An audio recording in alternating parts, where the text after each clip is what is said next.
right, look. Whoa, what happened to your mic, man? That mic is terrible. Oh, am I crazy? Okay, wait, hold on. Oh, it's a bit better now. Yeah. Wait, is it better now? Yeah, it's better now. Yeah. Yeah, it's a bit Hold on. better. Okay, there we go. It's cool now. It's cool now. All right. So, okay, look, they're saying Harris won. That's what they're saying she won. Look, It was closer than No, I no, thought, but that's what I'm saying. Like, I think it was close. That's what I think. I actually do Trump think it won, was close. doubly. but he took the bait, H. He took the bait too many times. No, but he was always going to take the bit, especially when he talks about the crosses. But look, okay, so let me ask you this. So, okay, let's just go. Let's just go around the room and everything. Because for me, I'm saying Harris edged it. I'm saying that she edged it, but I mean, she looked a bit uncomfortable to begin with. I was like, it looks a bit shaky. But then I think, I think as the match wore on, she got more into her groove and she was countering Trump pretty well with some stuff and sort of like put She Trump had in very plans. uncomfortable She had places. plans. Yeah, no, it was planned. It's just that actually, like Harris just seems, she still seems tricky to me. Look, Trump is just a clown. He's an entertaining clown, but I think that she just seemed to. I think she seemed to land a few more jabs at him, and you know what I think. I don't think Trump was prepared for how she attacked him. That's the thing. So I think Trump was a bit unprepared in terms of the way she actually was on. She was a lot more on the offensive than I thought that she would be. I thought she'd be, but I think she was like, oh no, let me actually really go and take much more the initiative. So I mean, AK, talk to me. Who do you think won that? AK. Yeah. So I have a few things to shout out first. First of all, this is gonna be spoken about properly in later hangout. Shout out Brazil. Oh Lord. Okay. Yes. We'll talk about that. But Yes. that is for later. But on this topic, Messi's teammate actually dunked on them. oh, okay. Okay. All right. Thank you. Let's talk about something. I mean, first of all, shout out to Abdul from the Taliban. Oh wow. Oh yeah. What the hell is that? Man? That was hilarious. So no, hold on. Abdul from the Taliban. And also, wait, hold on. Trump said that. Oh yeah, and he said he sent a picture of his house to Abdul. Abdul said, "Why are you sending me a picture of my house?" Said, "Well, figure it out." Whoa. Trump is No. no. I might get a red. Six guys, hate him or love him. That's why I'm tuning, bro. That we have a post match because of Trump. He's entertaining. The guy's freaking entertaining. Shout out to Abdul. Oh, I hope it's not Abdul who appeared on the Have Hope channel. That's all I'm gonna say. But yeah, shout out to Abdul. Shout out to dogs. Apparently, America is at such a. I am sorry as an American to all the people watching. When you watch this debate, eating dogs came up as an actual point. What the hell did that happen? Eating pets? Bro, the girls talk about eating dogs. The story was debunked. You know, as a person of Chinese descent, usually it's my people that get the jokes about dog eating. Oh my god! Wow. I guess it was a I understand that. I'm Asian, and yes, that's stupid. Yeah, that was all a lie. He said this on TV. Okay, real quick. AK, continue. Overall, man, I don't know how you're getting it. She edged it, bro. I'll be honest, she washed him, man. She washed him. It wasn't close, man. This wasn't. We'll get to. Continue. This wasn't the Trump of 2016, man. Trump, as they said to Casemiro, the football's left you. Bro, the debate has left Trump, man. The debate, the brain, the coherence, it's left Trump. I'm sorry, bro. Part of his ear as well. I'm sorry that the guy is done. Wow. HH, I'm sorry. No matter what, you cannot keep going to immigration for every single question. That's his main move. Bro, like the problem is, bro. He tried to repeat the same points as he did from 2016. He tried to repeat, oh, immigration this, oh, NATO this, oh, this, that. Kamala came to him with facts. I'm sorry, Kamala came to him with facts. She was coherent, and she basically, bro. The only reason Trump wasn't able to talk today because he didn't go against Biden, who's an incoherent mess. Okay, so look, I'm just here to play devil's advocate. People are saying that the moderators were biased, and it was 3-1. What do you mean the moderators are Oh no, biased? no. Why? I'm just Still playing blaming the devil's ref advocate. this I'm just time? playing devil's I'm advocate. not Playing gonna lie, devil's advocate. they were were. pretty biased. Yeah, they were. Okay, they were The only biased. perspective- They're tough. You were both lying. Wait, Like, hold the on. only AK, perspective, sorry, not matter. AK. I mean, for me, maybe they were biased, but like, I actually went to the sources that like the what is that? The ABC news anchors were actually were actually talking about. I went to those sources and they were actually kind of right. Like the city commissioner did say that like there was nothing about pets. Like they were wrong and like they were correct in like the things that they were correct in the things that like they said. So I don't get biased. And also before pre the debate, both of them I swear agreed to fact checking. So like just because they had fact checking doesn't mean it was biased. Both of them agreed to fact checking. So the fact that Trump, it was the moderator's job to fact check. I'm sorry, it was the moderator's job to fact check, and that's what he did. So I think ultimately, no matter what, bro, I think Trump lost, man. He wasn't too much. This wasn't like, bro. We remember the 2016 Trump. That's because you were in jail. Like, bro, where is that guy, man? Where is the charisma? Bro, isn't he like 78 or 77? Yeah, he's old. Like, and I think that's you're saying like the guy is getting old. The one thing I will say about it is I don't think they should have brought up January 6th all the time because to be honest, that doesn't have a lot to do with like what the current day America. Like January 6th was like 2-3 years ago. So like I don't think they should have continuously brought that up. But in terms of pure policy, I think Trump, the problem is he was trying to like keep bringing up random stuff rather than attack the question and attack the point that Kamala made. That's what he lost. But I think the whole point is that I think the key thing about this debate is the Trump supporters are going to love that. The Harris supporters are going to love that. The key thing is those who are undecided. Do they remain undecided or do they go for one or the other after that? I'm undecided. I've never been on the losing side of an election, and I'm undecided.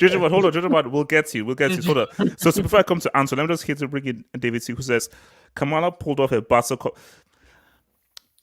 I wouldn't say it was a bicycle because Trump wasn't really in the lead. It's not a comeback until the election is done. That's breaking news. What's the breaking news? Taylor Swift endorsed Kamala Harris. All the Swifties are gonna vote for Harris. Oh, Taylor Swift fans are like under the age of 18. That's a very good point. So most of our fans isn't Cristiano Ronaldo about to wait, hold on. subscriber count? Is it 15 new sales? Easy Trump dub even with 3v1. Was it really 3v1? Wait, easy Trump dub? Yeah, I don't know about that. No. Yeah, I eat cats, just not the one cheese ball things. Oh wow. Oh my god. Oh wow. Okay. Oh my god. No, I got it. I'm so slow. Antoine, talk to me. Antoine. Snails. What, me? Yes, go for it. Yeah. I thought it was under 800 viewers. Well, some people think this debate was a draw, much like how Nigeria Rwanda was a draw. But as you know, with draws, there's a winner, and I would like to put forth the notion that Harris was the winner, maybe by a small margin, but in the public perception, I think it will convince the swing voters in the crucial states that she is the right person to lead America. That's all I got. Okay, so you think the undecideds would go for Harris after that the debate? The undecideds in the swing states that she needs to win, like Pennsylvania, Wisconsin, Georgia, maybe Texas. Like Texas might will be close. always be red. Texas will always be red. Hard to say, man. They're saying a 3-point margin this time around. We'll see. We'll see. I still think Texas is about 1 or 2 election cycles there, but it's getting close, man. It's getting close. I mean, sorry, it's getting close. It's getting close. What's it called? Samasi, talk to me. He got some good jobs in, like, why didn't you do it's your administration, you're the vice president, you have all the plans, why don't you do it right now? He's right on it, but he got distracted. He lost the abortion issue, like always. The Republicans always lose the abortion issue.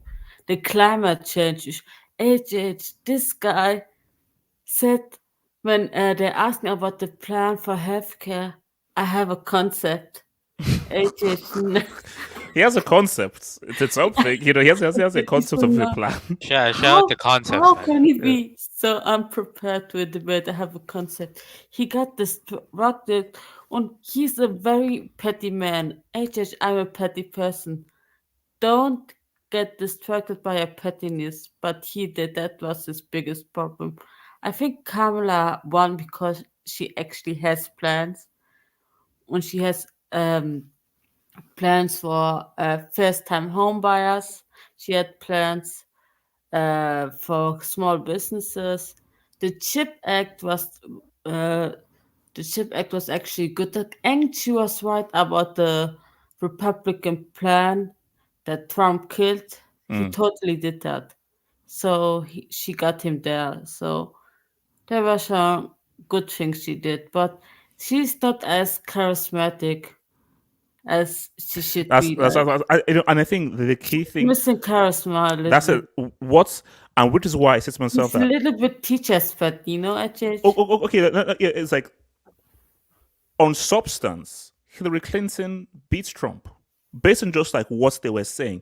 It's just that Trump just appeared perception-wise. So, because that's why I said in my preview, forget about substance. From just a perception point of view, do we still believe that Harris won from a perception point of view? That's my thing. And nah, man, Trump got at Clinton in those debates. Like Trump took Clinton to school in some of those debates. No, it's true, because like I think the difference is that Harris was a lot more on the offensive than Clinton. I think Clinton even admitted that she should have been a lot more on the offensive than what she was here. So let me quickly get this to business and then come to you, Ricardo. Wing says, how does this help us get chicks? That's okay. All right. So that's what you're saying? Also, she said the one, I'm not Joe Biden, but I'm also not Donald Trump either. That was a good line. But then, so my question is, what are you then? If you're not Biden or you're not Trump, what are you? Kamala Harris. She said Kamala Harris. Yeah, which is what? And I think that is always the issue that, like, I still think she did well, but what is it? How do you differ from Biden? How do you differ from Trump? What is it specifically that you're going to try and bring? You just saying that I'm not Trump isn't actually saying what you're actually going to do. Like, we have to know, how can we define you, which is key. Shout out to Wing. I just got blocked by a 4. Now I have to. Okay, thank you, Wing. Thank you for the update, man. Thank you for the update, Wing. Ricardo, talk to me. Man, that shit was a fucking shit show. But I want to be honest, for like everything asked, like out of the 100% of the questions asked, only like 5% of them actually got answered. No, bro. They went off the rails on everything. Like, there was no point in even asking the question. Just let them free for all. It's always about what Trump going back to immigration policies, and then Kamala Harris. You know what? I respect how shameless Democratic representatives are. They always do this, and I thought Obama was the master at this. And she's definitely taking a page out of the book. All these Democratic leaders, all they ever do is just speak to indulge the viewers to indulge in their emotions. Like, you just wait and see the patterns and way she was talking. It's just always trying to pander to people that are less fortunate, and that's typically such a Democratic thing to do. Just have them think with their emotions, forget all logic. That's all they ever do. And it's obvious why they do that, because historically speaking, minorities always vote Democratic, and they act like they care about their problems. And then, so what do you do to somebody who's faced so much trauma, or generational trauma, like they like to say it? You just pander to their emotions. They're calling you a MAGA merchant Yeah. in the streets. She actually, Ricardo. I saw she, Ricardo, I sure she actually tried to fake cry on the debate. I saw she actually I tried. swear, I you swear there see, was a bro, moment too. like, you see, that was where I was like, okay, this is just politics. You see, okay, sorry, Ricardo, before you go, see, here's my thing here. Love him or hate him, Trump is direct. So even if I still think that Trump is a clown and the guy speaks fluent gibberish, he is straight down the line. And you can still appreciate, okay, I don't agree with what you said, you're a clown, but you're straight. Harris just seems like straight from a political playbook. Like, and I said to her, like, there's something about Harris that doesn't seem genuine. Like when Michelle Obama had that speech, I'm like, this is like a real person. You can say that Michelle Obama is a real person, which is why she could never go into politics because she's too real. Harris just seems very fake. And she just seems like you're She's just a career politician. yeah, like you're just taking all the political things 1, 2, 3. But sorry, continue, Ricardo. Yeah, no. So I mean, that's kind of what I expect out of Democratic leaders, anyways. Republicans, I think, to a fault, like Donald Trump is like the extremist Republican leader, where you're just brash, but not just maybe the person who he is, but in these type of atmospheres, like it's probably not the go-to tactic because you can definitely lose a lot of people just being way too like you got to play the game. That's the unfortunate truth. You got to play like an actual politician's game. Other than that, like the way I saw it is like I thought Kamala Harris actually was doing very good up until the Israel-Palestine situation. Oh my God. Once that happened, I felt like that's where Trump took over. And so it was kind of wait, how so? I just feel like she was pandering to both sides of the conflict. Yes. Which really she didn't like, quote unquote, she didn't really stand on business. Like, Yeah. And it was just like, oh, okay. I mean, and then Trump's rebuttal, she doesn't want Israel to exist.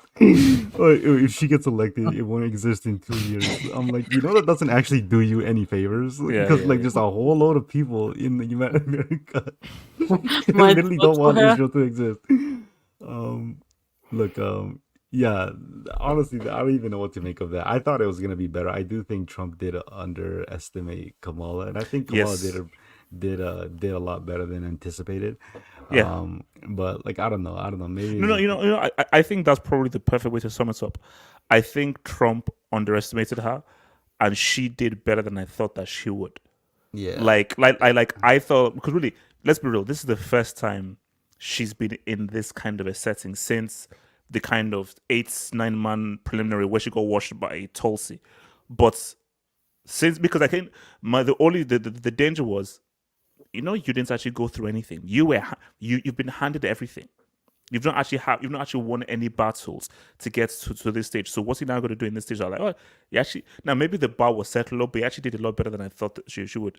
I want to hear from Juju Man, who is a MAGA supporter. So talk to me, Juju Man. Oh yeah. What's it called? I think like Trump won because like the one problem I had with Harris is she didn't separate herself from Biden. Like this looked like she gave the impression, like you guys saying, where she's pandering to both sides, and then like the same with the identity, where she didn't pick a strong like stand. She's just like, I'm doing whatever is best for everyone. So I got the impression that this is just going to be another 2.0 Biden. He's not going to end the war. It'll just be the same thing like as Biden. He's saying what he's saying, but I don't think she has what it takes.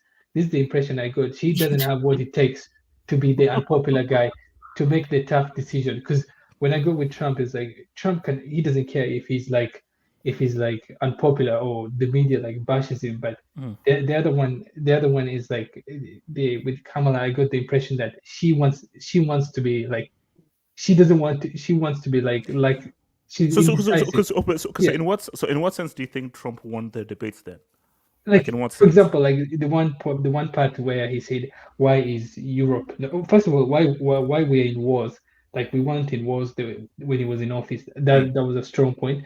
The inflation, that was a strong point. During his time, like the inflation was super low. That was a strong point. The other point is why we are paying a lot for these wars and it affects Europe more. I think that he hit that one again. That's another point. And then the other one, they asked about supporting Bernie Sanders with the government like insurance. and Harris completely dodged the question. That he hit that one again, and then the Roe versus Wade, like the 8th, 9th month, where he told the moderators to ask then why are you not asking him about eight aborting at 8 or 9 months, which was what happened The, during Roe do versus you Wade. want there is But no she abortion completely dodged that question. 8 9 months in America? Do you mean there is no abortion? Wait, I think, and then I think she dodged that question, and I feel like he caught her off guard a lot of times that she had questions where she could not answer, and then let me check. I wrote notes too, like and then the You tariff wrote one. your notes. Yeah, Okay, the go for it. Go tariff for one. it. Yeah, the tariff one. They say the tariff one. They didn't like get rid of the Trump tariff. Some of the tariffs that Trump put. So it's like in the way when he said like if the tariff was bad, why did you guys keep it? And then they had like and then he also said that she said that she's going to do this and she's going to do that, but she's been there for like 3.5 years like with this, and she hasn't done it. So what's going to change? Like she's going to do this and that.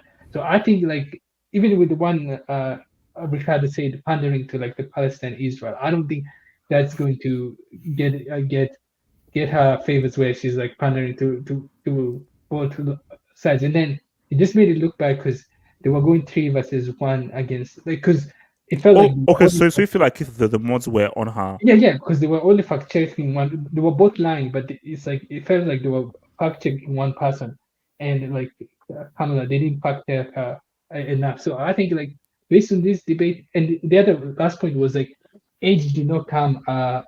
Age did not become a factor. Trump was sharp. He sounded sharp. At no point did he sound like. So do you think like Trump sounded a bit old at some No, point? no. He sounded like he can serve the next 4 years. And then the other part. Man, come on, bro. No. It's true. Look, at the other part too. Like, Okay. Hold on, gentlemen. Are you voting for Trump, or do you want to answer that? Feel free not to answer. But who are you voting for? Can Wait, I hold on. talk about the terrorists? Hold on, gentlemen. Who are you voting for?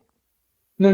Let me just say this. Since we're live, I won't say it since we're live. But I'll just say I've never, as an undecided, I have never been on the losing side of an election. But this election, my opinion should give you a hint where I'm leaning towards right now. Oh wow, interesting. Yeah. But so far, I think like he did well because it's like, given everything, I think he did well. What's it called? Let me come to Night C. Wait, Magica at Atalanta. Oh, I think this is the Nigerian Atalanta fan. Go for it. Yeah, the legend. Yo, what's up, HH? Yes, sir. Okay, I also came with some notes because I knew you were going to have this post hangout. So, Oh, okay. I want to start with this whole notion of who won the debate. If you think about all the debates you've ever had since the time of Hillary, the people on the left always think their guy won, and the people on the right always think their guy won. This is true. So for me, I tend to think of it as it's not who won the debate, it's more who achieved what they went there to do. And you can look at it from this aspect that this is a debate between an experienced lawyer and a businessman. So how close was this debate really supposed to be? Also, people talk about that they were not biased because Trump had the last word. Well, that was part of the agreement they had pre the debate because Trump was clearly going into enemy territory, which is ABC News. So we're part of the agreement that okay, since I feel like the reporters are biased, I should have the last word, and that's why clearly Trump went into that enemy territory. So if I'm all over the place, I'm just going through my Yeah, notes. no, So cool. yeah, so Kamala, I feel like Kamala started winning the debate when she talked about Trump's rally. She knows that Trump is a very proud, vain person. So when she talked about the rally, you could see she was smiling and looking Oh at yeah, Trump and because he took the bait. Yeah. he took the bait and it was so So many disappointing. times. Yeah, and she if you check the time, if you really watch the debate again, she spent more of her time attacking Trump than talking about her own policies. Yes. Yeah. So also, I feel like Trump was smart avoiding the race talk. I was thinking, is he going to be stupid and talk about, oh, I thought you were Indian, now you're black. I That would think have, they advised against that. Yeah. yeah. I will try to be quick with this. Also, based on like there are two things you can say that Trump was lying or Kamala was lying, but there were two things that Trump won on that Americans cannot debate over. It was two clear truths. During his time, there was no war. No amount of fact checking or disagreement can change that. So I think he clearly won on that. And in the economy, I think he clearly won on that because Kamala was afraid to attack him based on the economy. Also, I feel like we as outsiders, we look at this, especially you, HH, no offense. I feel like we look at this debate as a clown show because we are not Americans. We are not worried Oh, about. no, no, no, no, no, no. For me, which is why I say like I view it based off of perception. Which is why, like, as a non-American, I can speak to the particular political substance of because only Americans can speak to that because that is what affects them. But it's like why this is important is because it's sort of like the leader of Rome. The the American president is literally the modern day Roman emperor because, Sure. as we saw in the Iraq War, America is the UN. The UN doesn't exist. America dictates what the hell happens to the world. So it's Yeah, like, but this is fascinating because this is historic. Because love him or hate him, Trump is will be one of the most historic figures in history. So definitely. this whole Trump thing is something that will be remembered hundreds of years from now, based on just his Yeah, impact on politics. So yeah. Let me continue. Let me just finish. I don't take up too much time. Also, I feel like an American because America is divided into three groups right now because there's no third party. Let's not kid ourselves. People who are pro-Trump, people who are pro-Democrat, and people who are in between. Most of the people watching this debate and actually looking for substance will be Americans who are in between, undecided. So they will be looking like I think those people, what they see in this debate is very different from what we see. They're not looking at who won the debate. They're looking at, okay, how does it affect my life? Let's say a carpenter in Ohio who hasn't fixed his roof based on the economy and this, that. So what is hearing from Trump or Kamala, is it convincing him that by this time in February, I'll be able to fix this roof? You understand what I mean? yeah. So me personally, I don't feel like Kamala gave them any facts. You understand what I mean? And I feel like she was talking down to them like they were kids. So I feel like it's not I know. winning the debate is winning the debate. HH Mm. winning the debate is not the same as convincing more voters. I think those are two very different Oh no, no, things. it's true. No, because I think because my thing, which is why I've always asked, like, okay, let's say Harris won. I did not come out of that debate saying, okay, this is what Harris is about. Agree or disagree, you know where Trump lies. You know where he Yes, lies with regards to exactly. immigration, where he lies with Israel, where he lies to everything. So he's very absolute in where he is. For Harris, okay, I know you're anti-Trump, but what are you about? I did not really get any of what Harris's policies are about and what she has a very hard line on. Because again, as Ricardo said, but with the whole Israel Palestine thing, okay, where is your stance? Well, Israel deserves to do, but the Palestinians as well. But also, okay, that's HH just No, wait, stop, Kamala stop. is Kamala is a standard Democrat. She is literally a middle of the line politician. She That's what is. she I, is. I, She I is. don't agree with This that. is That's what I mean, bro. This is what they always do. Just pander to emotions. Like they're Yeah, not going to take a HH, stance if you for don't mind, anything. I have two more points yeah, before go I for it. Please calm go for it. down. Go for it. Go for it. Go for it. I think like, remember, I was telling you that it's not about who won the debate, it's about who achieved what they went there for. I believe that Kamala really achieved a lot of what she went there for because she was able to separate herself from Biden a lot. Oh, Because the fact that she's associated with Biden is a no, but how? Explain that one. Explain that point. How did she separate? How is she going to stop the wars? How is she because going to improve the economy? no, because I feel like Trump could have hit her even more with that point, and he didn't do enough with that because this was Trump's, no pun intended. This was his Trump card. The Mm. fact that she's related to Biden, the fact that she's the current vice president, and the fact that she's still in office. I don't think Trump did enough to hit the nail in the head. And now for my final point, for my personal opinion, I believe that if you want to ask me who won, I believe that if the debate was 100 minutes, I think Kamala won between minutes 20 to 70.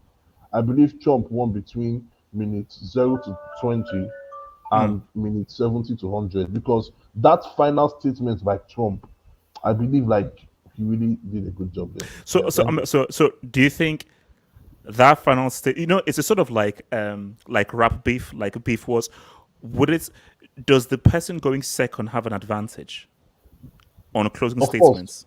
obviously. Always, you get the last thing. You could And, tell and, how and also riled you up get to respond Kamala to what was. they say. Exactly. So basically, so you can literally, you can literally do like a two flex. So I can debunk the stuff that you've said for your closing statements, which means that you can't respond to it, and I get to also make my closing statements as well. So I think that was helpful that Trump actually was allowed to have that closing statement, because it's like I debunked what you said and also had to have my say as a last word. So, what's it called? Heresy, talk to me. Oh, in the election, I just personally think that Kamala Harris have maybe slightly won, because I actually thought this would be like pretty much 50-50, anything like that. But one thing I really liked about Kamala is that she actually attacked him, and he said that he basically said about the abortion. He said that she's gonna try to negotiate and like end the anti-abort and the abortion rate. He's going to rely on the whole country to stay instead of the states. And Trump said he's going to allow states to do whatever. And she also talked about why the women are struggling to get. We're going to see a lot of young people can go prison for life because they've aborted the baby. Crazy, yeah. Yeah, he just came. He just don't really care though, really, But but she also said that he actually hired three Supreme Court people working the Supreme Court to overturn Roe versus Wade, and literally like upwalk. So in your view, so do you think Harris won or Trump won then? Heresy. Sure. It's probably Harris. I think she probably scraped it, but if you're looking as a factor, I think she completely destroys him. But if you're looking at more of an entertainment perception, it's probably more like 50-50. Oh no! Look, Trump will always lose on substance because he's not there for substance; he's there to entertain. So, what's it called? He's a pathological liar. Who made the strongest points? Like I think they hit the strongest point, even though like a lot of the strongest points were the economy and the wars. It depends That was the strongest which issue. It depends which issue, because on healthcare he totally lost on healthcare. No, but Samasi, I think that it's not all equal. Like the big issues right now are economy and the wars. So I think Trump hit hard on those two. Samasi, see, here's where.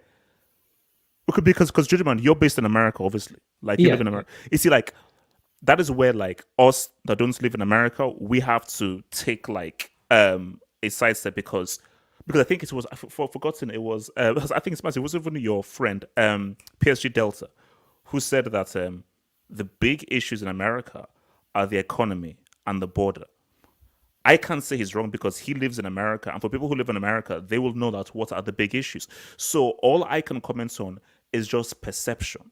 So for a debate, there's perception, then there's what are you saying, and there's who's making those points. So there are different aspects for how to win. So I think from a perception point of view, I'm feeling Harris edged it, but from a make the points point of view, my issue is Harris. What points did you make? I didn't feel as if Harris was strong enough in making her points, which is why I disagree with who said that sure distance herself from Biden. Did you really distance yourself from Biden? Are you really standing on your own? Or are you still using the whole Biden, riding the whole Biden wave and the whole, anti-Trump, Yeah, she did. And that's why I think she failed there because she's supposed to separate herself from Biden. She didn't. How is she going to stop wars? She's not going to do anything. She'll just continue what Biden has done. How is the economy? Is he going to change under her? I don't even know. So it's like you didn't you're supposed there to separate yourself, but she didn't. Okay. Let me come to Elijah. Talk to him, bro. Elijah. HH, pull up my AVI. Oh my god. This is how I feel. This is the state of my country, man. This is the best we could come up with. But seriously, it's true. And I think that's why I tweeted. Both of these candidates are not good. No. Let's just be real. Because Trump, as I said again, the guy, he's entertaining, but the guy's a clown. He's entertaining. Harris does not look presidential. I'm sorry, Well, just there hasn't Wait. been a good candidate since since Obama. Obama. even Obama to a certain extent. Like how Like, revolutionary was Obama Okay, truly okay, Obama okay, to okay, no, 08. no, but I tell No, no, no. okay, Obama okay, okay, 08. okay. So wait, agree or disagree with his policies. Biden at least looked and sounded presidential. No, he Again, didn't. no, no, He no, no, didn't no, no, no, sound no. I'm no, no, no. I'm presidential. looking at perception wise. Like, okay, Perception wise, he was revered as a person that was incompetent like the whole time. so Like okay, okay, people, so okay, wait, okay. So you're saying Kamala looks more presidential than Biden 2020? yeah, both because look. no, it's not. Yeah, she does. They both don't look at it. But you got to think of it from this perspective, right? The Oh, so Democratic Party. wait, hold on, okay, wait. Let me come to Elijah, then I'll come to Zima, and after Elijah. So Elijah, All and right. then Zima. My thing is, HH, we were keeping score in the Discord, HH. That's how serious it got. Because I think Yeah, we did. when you look, I've watched previous debates. I'm an independent, so I'm neither a Democrat or a Republican. Which is good. See, guys, be independent because Shout out to the independent. Oh, I'm Republican. Shout out to No, the no, independents. because you know what I always say. Sometimes there are points on one side, there are points on the other side. You don't have to be tribal in this stuff. Just pick what makes the most sense overall. So, what also sucks about this country is that in my opinion, the two-party system has failed the country. In my opinion, Yeah, it's totally. The two-party system, the electoral college, and the functioning of how we do elections has ruined this country for the worse. By the way, I think hold president on. has too much power. Elijah. It makes. I don't know if you guys. I recommend people to go back and watch the '92 debate between Bush the father, Russ Perot, and Bill Clinton. You get three different ideologies. Man, we ain't going back and watching that bullshit. Wing, shut up. If you want, like me, I'm a history merchant, so like I like to go back and try to like see things. And unfortunately, Rue was right. The third party doesn't get enough traction. Unfortunately, since '92, there's not really that much traction. But this debate was really more about emotion than actually giving solutions and plans. As an independent is swayed by the idea of what is your plan for the country? How are you going to do it? And when can you do it? It really felt more as of a he said, she said, than an actual debate on policy and what should we do for the future of the country. So Elijah, so which is why I'm so glad they're here. So as an independent, an undecided, you look at that debate, where are you leaning towards? No, because there's no actual ground and actual footing. Trump made decent points. Kamala made decent points.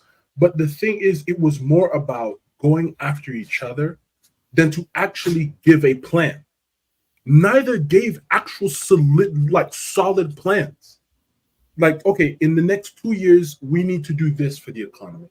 Hey, in the next, I plan as president, if you elect me as president, within the next, 36 months, we're trying to do this with Israel and Palestine.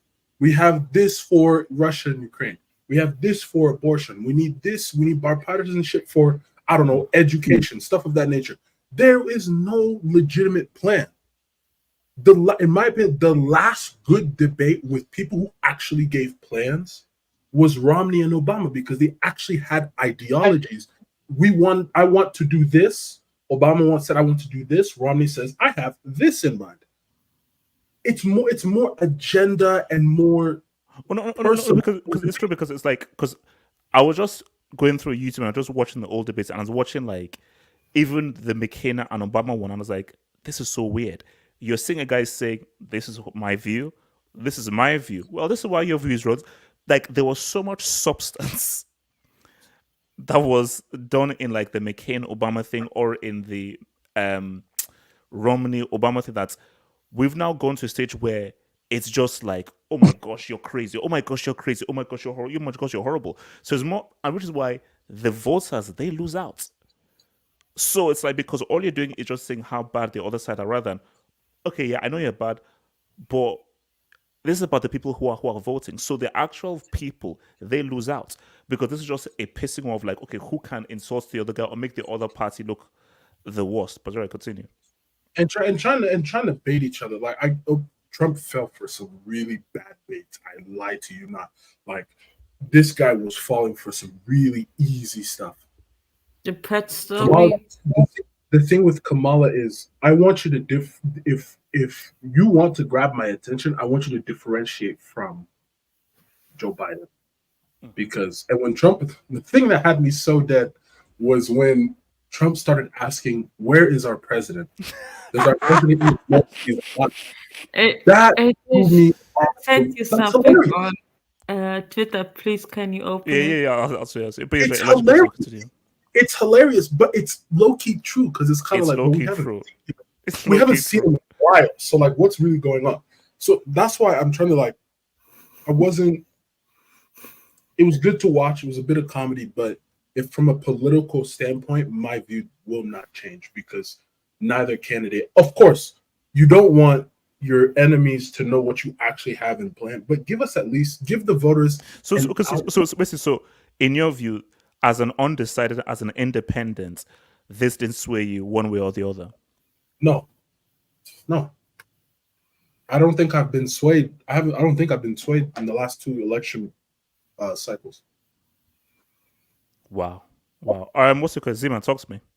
Well, yeah, the same thing is I don't see this debate was just a debate between First of all, Zeman, are you a Trump supporter? No, who are you voting for? Are you what? I'm independent. I'm not not. Is everybody independent on this? Yeah, there's no point. Oh, wait. Jujuman is a MAGA supporter. So. Yeah. Oh wow. Going on continue. It's so hilarious. Going on to it, this was just a debate between two populists that are just trying to cater to their audience as much as they can. One is, and then the moderator, I don't think the moderator did that well. Like, I gotta be honest, like the way he handled the questions, I like that he was pushing Trump for him to get an actual answer, but Harris, like she kept dodging every question, and it seemed like they were letting her slide way too much with her political stance in terms of, well, both sides have a point, and then just going straight to trying to rage bait Trump, and then Trump just falling for it and talking about dogs for like a whole segment for no reason. It's like this is the best that a two-party system can do, because at the end of the day, the whole point of a populist is to cater to your audience. The Republicans want somebody that, again, fear mongers about immigrants, that's able to put their bullet points towards them. You have the Democratic Party that just wants an established person. But at the end of the day, let's be honest, the real leaders of the free world, if you want to call it the free world, are lobbyists. At the end of the day, this is all just the mechanic of how politics works in the U.S. I don't think both sides really showed themselves in anything. To a certain extent, I do think that Trump kind of was not trying to gauge in certain aspect, like for example, like the affordable Care Act. Care Act, yeah. Yeah, he wasn't trying to gauge. He kept saying that he has a plan in concept and he will talk about it more. That means he has no plan at all. And then you had Harris when she was asked, well, aren't you kind of in favor of private healthcare? And then she tried to piggyback to Obama and be like, well, of course I'm with Obama. Yeah. Of course I'm with Affordable Care Act, and I do think there are certain ways we can improve upon it. But she didn't really emphasize anything aside from her point of view. So Zeman, do you understand? Because like AK has said it, some people have said it as, oh, she washed him. Did she? Like, I think she edged it, but can you understand how she walked? I don't think she washed Trump, because again, I just do feel there were moments in which, okay, it's good as you were really on the offensive, but I didn't get a grasp of who. I didn't come away from this saying, okay, I now really know what Harris is about. I know what you're about as a person and so forth. At the end of the day, like, if you're looking at it from outsider, I get the whole point of you want answers to certain questions, you don't want them dodging questions. But at the end of the day, these guys are trying to appeal and cater to a certain audience. If you look at Twitter and you look at just social media in general and how people feel towards the right and the left, it feels like both sides feel like they got what they wanted. You have the Democratic establishment people that support them, that got what they wanted, in the sense that she was able to trigger Trump, and she was able to withstand his type of pressure that he usually does. But at the same time, the Trump people, I mean, he did what he does best, which is cater to his own people. I mean, he kept pivoting to immigrants consistently, which is something that the Trump supporters care about. He kept pivoting towards how well economically the U.S. was under him. He kept pivoting back into that, and then you have the other side that's trying to pivot towards the establishment and trying to pivot towards what the Democrats want her to say more so than what she believes in. She's willing to say anything for that. So basically, if you had to give, who would you say won the debates then, if you had to choose? I said there was no winner. I'm gonna be honest. I don't see any winner in this situation. I see 2 points that are brought up that it's like nothing really changes, and the whole thing of a debate is just to keep up your momentum towards the election. It doesn't really does that much groundbreaking when it comes to debates unless somebody gets caught up with a question, and I don't think the moderators are willing to go that far. So you don't think how Trump did in those 2016 debates gave him the edge in the election? No, ask yourself this question. Do you think that will change Trump supporters' point of views? Oh, no. I'm talking about undecideds. Yeah. So because again, you're right. Which is the points that I'm sure that you've made and Thingy made. If I'm an undecided, that's what I want to know. Is that I don't think I think we need another debate. That debate is not going to sway an undecided. Is not strong enough. So if you're a Trump guy, you're not going to stop being a Trump guy. If you're a leftist, you're not going to stop being a leftist. So the question is, from that debate as an undecided, are you like, based on that, I'm feeling this guy or this person a lot more? I thought, it didn't really sway anything. They're both the same. They're both. Z-Man, what if you were to vote today? Who are you going for? Like, bro, I'm gonna be honest. I hate this lesser two evils gimmick. Pick one. They're both evils. I'm not. I'll be honest. I'm not voting, bro. I'm tired of voting for these candidates that don't do anything at all, man. At this point, what's the point? But then lesser of two evils. That's how Biden won. Yeah. Biden won through the whole lesser of two evils. Can I ask something? Actually, quick. Hello, can I ask something? Yeah. Okay, ask something, and then I'll come to your wing. Go for it. There's a point that came out during the debate that nobody has talked about. I want to get everyone's answer to this.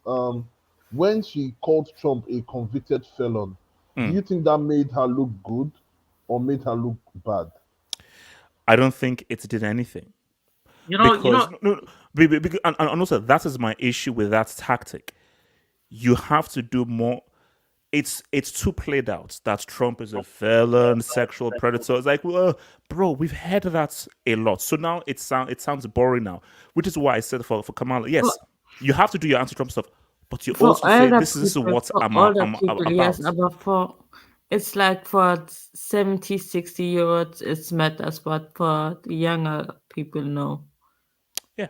So hold on. Let me come to so basically, in answer to your question though, is that her saying that it doesn't sway, it doesn't move the needle any which way because like we already know that. So it's a tried and tested thing of like, yes, we know he's a convicted felon. It isn't. Which is why it's okay what Elijah said.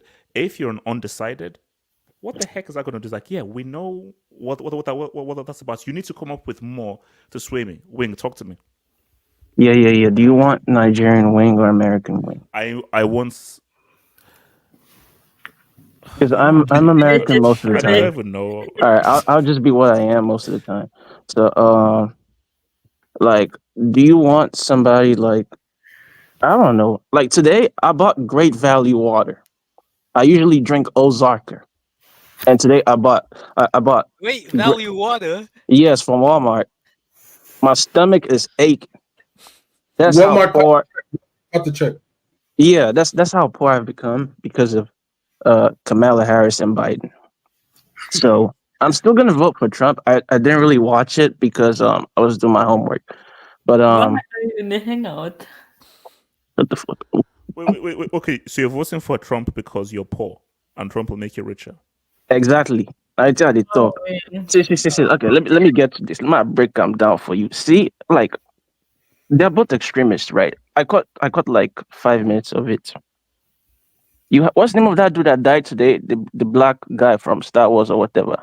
Wow, James Earl James L. Jones. Jones, Wing, you are a sicko. Wasn't Kamala Harris dating someone older than him to get up to the Jesus ranks of where she is? Christ. I No, So beg your pardon. you no. have single baby mamas that drive a Nissan going 80 miles per hour on Shade Room that are gonna be voting for Kamala. That's why we have Meg Thee Stallion twerking on stage.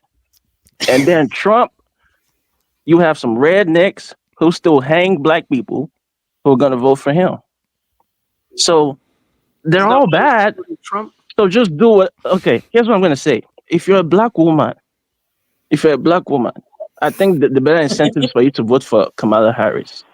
I mean, y'all could do your yes, bitch, and go girl. If you're a black man, what incentive is for you to vote for Kamala Harris?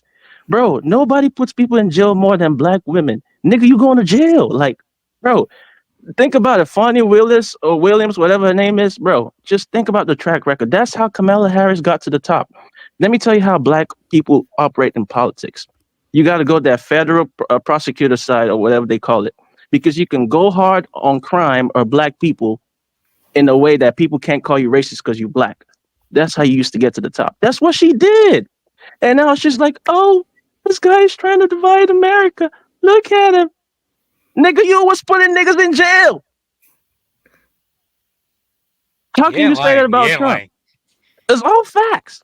So, But then, but I have okay, to say this though, go Trump go is go. kind of retarded. I think he does kind of have CTE because the clips I saw, he kept saying the same thing. Hey Trump, how you doing? It's the immigrants. They're killing dogs and cats. Like, come on, bro. You gotta say something else. For someone like me, I don't really care about like debate performances because they don't move me. I'm an educated scholar, you know. But I always think Kamala talks better than I know. Trump. But yeah, just vote for whoever's gonna do better for you. So okay, so just to be clear here, you're voting for Trump over Kamala. Hell yeah, nigga! I got to pay $200 for my Mercedes service. Like that stuff is going up and up. Like I need a new whip. I need a scat pack, and I'm trying to get into corporate. You know what I'm saying? So I've been going to Trump rallies and trying to get to know rich white people, but it's only poor white people. So I don't know what's going on. So I'm trying. Rich white So people yeah. don't go to rallies, right? They go to. Yeah. I have to switch it up. Claps. So By the I way, you think. said you're doing a master's, right? But How much does that cost? Wing, is the president VP thing still on? Oh yeah. AK is going to be my vice president. Then we're going to get Antonio Brown as head of state. So Senate, head of Senate, and I'll be the president. AK will be vice. But here's the key thing though. Just on a more serious note, but connected to what this psycho Wing is saying. How many black men do you think like Wing and will vote for Trump and not vote for Kamala? I'll say this: like a lot of my friends are voting for Trump, and most of my friends are black and Hispanic. So and like, if you can give, is there like a consensus as to the reason why they're voting for Trump? Because we're in that age range where like we're trying to get jobs and get money, so we're just looking at Trump. We're just focused on money, like money. And We don't really care about immigrants and Hamas and all that stuff. Like, that's why, that's the key thing here, which is why because Wing, I know Wing is a psychopath, and he is. He's a psycho. But how much does this debate matter? Because if the economy is key, who gives a damn how well you do it in the debates? If I believe this guy is going to help the economy over this other guy, I'm not even going to watch the freaking debate. Bro, I've seen videos of kids in Africa talking about free Palestine.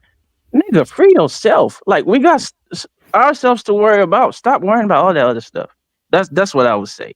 Like, I have too much to worry about. I have too much bills. I got to drink a better quality. I want to drink Fiji. I don't want to drink Great Value. Like, when Trump was president, bro, I was buying Versace. Like, I was buying all kinds of stuff. Now, bro, it ain't like that no more. Okay. So answer, and then I want to go back to AK. So wait, if you want more, then why are you voting for Trump? Because I want to buy a house, and I want my taxes to be low. So you believe that Trump's policies is going to make you richer than Kamala's policies? Listen, I'm not focused on policy. Now, who policy go help? I've seen Trump in office. It was good. And I've seen Joseph It has Biden. nothing to You do know with what? He should go Trump. to jail for answering such a holy name. Joseph Biden. I've seen him in office and he did nothing. My life deteriorated. I'm not talking about policy, I'm talking about experience. Policy this, policy that. I'm saying what I live. Trump era, I was big ball, bro. I was going to McDonald's, buy 20 nuggets and throw it around for the birds. Just throw it, throw it, throw it. Like, yeah, nigga, we got that shit. Throw it, throw it. Like Biden, bro, give me too hot and spices and just let me go my way. Like, I'm just saying. But like, if you're a black woman, there's no. Let me say this: if you're a black woman, there's no reason for you to vote for Trump. I'll just say it because I gotta look out for my black sisters. But at the same time, there's more white men than black women, so gotta deal with it. I'm just saying. This is the average American, by the way. I know. No, I know. Oh my God. please grab the mic. Here's the thing, HH. As much as what we say about Wing, the guy isn't wrong. Like, how many? Elaborate. How many? Elaborate. Let me go. How many Americans seriously cares about? Well, I do care, but let's be real. How many Americans seriously care about what's going on in Ukraine? How many Americans seriously No care way. about the Nord Stream pipeline for Russia? What How about many the- Americans? How many Americans do? Let's be honest. Wait, hold on. Let him cook. Let him cook. Oh, no, I know. How I many mean, Americans seriously care about the things that happen outside this country? Facts. That's the people. There are people across. I care, of course. There are people like slivers of people here and there who care. But bro, I guarantee you this: if you're gonna have how much of the voting how many Americans are in the voting population? How many Americans are gonna vote? Give me a round number. Wait, so okay, so about 100. 60. Okay, let's just 150 Perfect. million. 150 million. About 160. I'll give you Yeah, this. I'll 150 give you million, this. yeah. 70 to 80% of that 150 million will not care about that. Bro, they will care about, bro, I want to pay for my house. Bro, that's what I care about first. I do care about what's happening outside, but my first priority is paying rent for my apartment that's 1.5K every month. My second priority is paying rent for paying my money for my food that's going up due to inflation. See, that's why My AK is third my vice priority- president. And my Because third priority is paying for my college that costs over 60K a year. Those are it's my not about being priorities. insensitive. It's just that we have higher priorities on ourselves first. You know what I'm Bro, saying? Trump No, people. no, no, and I think if you're in college, you so should I mean, AK, before, and I think the key thing here, which is why I'm so glad that you guys brought it up, because let's talk strategy. Is it a wise strategy to be like, Trump is bad, Trump is bad, Trump is bad, Trump is bad? Because if my main thing is pay tuition, pay rent, pay for food, I don't give a damn about some Capitol Hill thing or North Korea, Russia thing. Like, okay, I'm willing to risk World War III if I can take care of myself first. As crazy as that's may sound, you know I'd what's risk it. But wait, hold on. Let AK finish the point, then I'll come to you, man. Okay. Unless you're My fourth, drafted. my fourth priority. Once I graduate out of university, I want a job that pays me well, because people can keep having these pipe dreams about, oh, one day everybody will be equal, one day everybody this, everybody that. When I come out of that, we all know that's not going to happen. So those are my priorities. I'm not saying I trust either one of these guys with these priorities, but the problem is people act like they care about these priorities when, let's be real, not a lot of Americans care about them. So at the end of the day, if a president helps me pay rent better. Bro, Kamala literally talked about reducing housing costs, bro. Like, if my president helps me pay rent better, if my president increases jobs in the country that I am supposed to be in, number three, if my president allows rent, I might sound kind of xenophobic here, but I'm sorry. I can't. I'm gonna tell you something that I had a career fair in my university. I think today morning. Do you know how many people who come from outside of the US to study master's degrees and they get first priority on those career fairs? Meanwhile, I'm studying here That's 4 crazy. years and I don't even get a priority in a career Let me say that's why I differ from AK. Like, I don't think immigrants are coming and taking things illegally or stuff like that. Like, I love immigrants. Like, they make my life better. Yeah. They get the job done cheaper. So My thing is, I want to make sure when I graduate from college, there is a job that I have worked myself into getting. Those are my priorities. And let's be real, those are most people's priorities are their personal lives. Because it's going to be 100 to 150 years until we get to a utopia where everybody's equal and everybody makes everything basically a communist utopia. Like Star Trek ain't happening anytime soon, bro. Like Star Trek is a long time ago. Until then, it's quite simple. I do care about foreign policy. I do hope, free Palestine. I do hope Palestine will be free. I do hope all of that will happen. But my personal priorities are to make sure when I grow up, have enough money that I can support a family going on. And that's how 75% of Americans will be voting for first. And at the end of the day, that is how you have to vote. Zima, talk to me. Yeah, I just want to add on to that two things, right? Unfortunately, majority of Democrats, Republicans are going to be swayed by any way or any other way. That's not going to happen. And then you also look at the fact of we want to talk about swaying people to vote a certain way. The people that don't care about politics won't necessarily care. They'll go with who's the candidate that I'm aligned to. Which party am I aligned to? Or I'll vote for them. Like people generally, they don't care about that aspect. Majority of the time, if you're talking about people that don't care about it, I don't think they care about the politics or who's involved. At the end of the day, they're more striving towards themselves, unless it affects them in certain ways and manners. Like if it affects them in their own individual way, then they'll care about it. But at the same time, I don't think both candidates have given you enough for anybody to be cheering them on or voting for them. Just because you think that Trump, likewise, if you think that the economy was better under Trump, doesn't mean that's going to be better all of a sudden. The same thing with Harris. I mean, at the end of the day, I'll be honest, man. Anybody that's under this illusion that one president is going to change it all, when at the end of the day, majority of all these presidents are contracted by lobbyists. So I don't know how to tell you. Wait, real quick. So, as someone who lives in America, in a very rich place in America, we know how you're living, Zeman. Has the economy? Have you noticed the economy being a lot worse under Biden than it was under Trump? I mean, yeah, you could say that, yeah. Because I'll be honest, like the gas prices around here have been sky high, and the rental areas, I mean, they're not manageable, especially if you're fresh out of college. I don't see you like being able to rent some of these apartment complexes and whatnot. And I don't know. The economy is in a shithole. I'll be honest. It's in a shithole. But then again, I don't think majority of people that relatively care about their own success. I think I know some people that are so devoted to the Democrats to the point where they won't overlook that.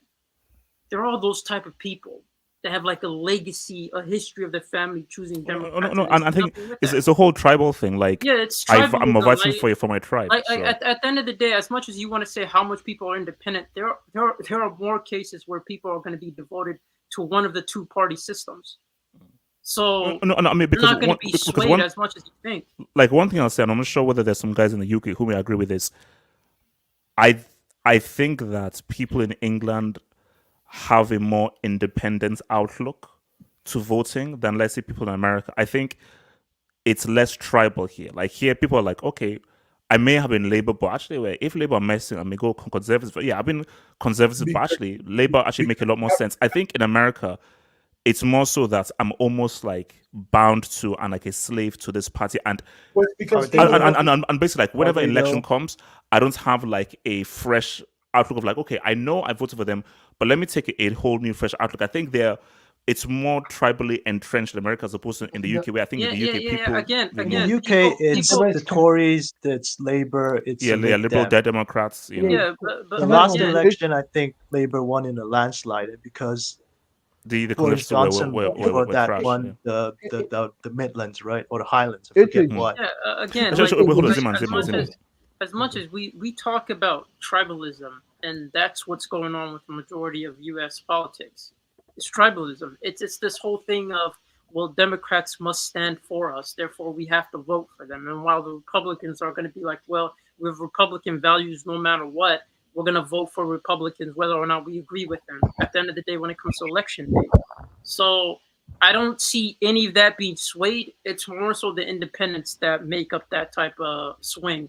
And at the end of the day, if the independents feel like they're being screwed by these two parties, don't expect them to all of a sudden, be in favor of one over the other. Because I think that's why I want to hear more from undecideds. Like, I really want to hear the undecideds view of like where are you actually swayed? Because like I don't care about what these hardcore leftists or these hardcore rights. I don't actually care about those dudes. Those guys who are independent, I'm like, okay, you're looking at these two candidates who I don't think are very strong candidates. What have they done to make you say I'm leaning here or I'm leaning there? That's the key thing. Juju man, talk to me. Yeah. Like I think like the big one is I'll repeat the point, but I think the big one is I don't think she has done enough. Even with this debate, I don't think she has done enough. I don't think this is enough to cross the line and become president. I think the big one is the economy. Like as much as we want, like there is no way, regardless of everything, like just the facts. There's no way these last 4 years were better under the years under Trump. There's no way. Like the wars, all these wars, and then like the economy. I think that enough because people mention all this stuff that he says, but it's like the fact that his economy record and the world. I mean, I don't think we didn't have wars under his time. So it's like those two big factors. I think it will cross him over the line. So, It's like, but then see, that's true. But are you saying so? Let's just say he was going to be there for 8 years and he beats Biden. Yeah, Putin would have never invaded Ukraine. I don't think like because because remember, people say that Putin, it was through COVID. He was just thinking, it was just like, you know what, because he had so much time by himself. Like, you know what, I want to actually rebuild the USSR. You know what, I think let's actually bring back the ideal, and I think I want to do it. So, if Trump was there, does Trump's existence just completely offset him doing that? How do we know that's for sure? Because like the one thing about Trump is he's super unpredictable, and a lot of why like the corporate America and stuff don't like him and prefer Biden because Biden was more predictable, he was stable. This guy was like super unpredictable. No one knew what he was going to do next, and he just made everyone tense. That's why you saw like there's a big bias towards Biden. And Wait, Juju. I just wanted to ask you, like you said, economy, and I agree with you. And the war does affect the economy in that sense. But at the same time, I think the two main components is being able, because let's be honest, as individuals, people are less likely to look outwards more so than what impacts them day to day. So like the affording groceries, being able to pay your rent and everything involved with that is more important to them. Not to mention, I think it's that and healthcare. Those two are the most important views. And I just feel like one seems to, they might not have an idea, but they at least have a system that's working while the other one doesn't. But at the same time, they might have more of an economic idea to other people's viewpoint. Yeah, Zimado, but if you go and like right now, let's say you give me a chance to vote.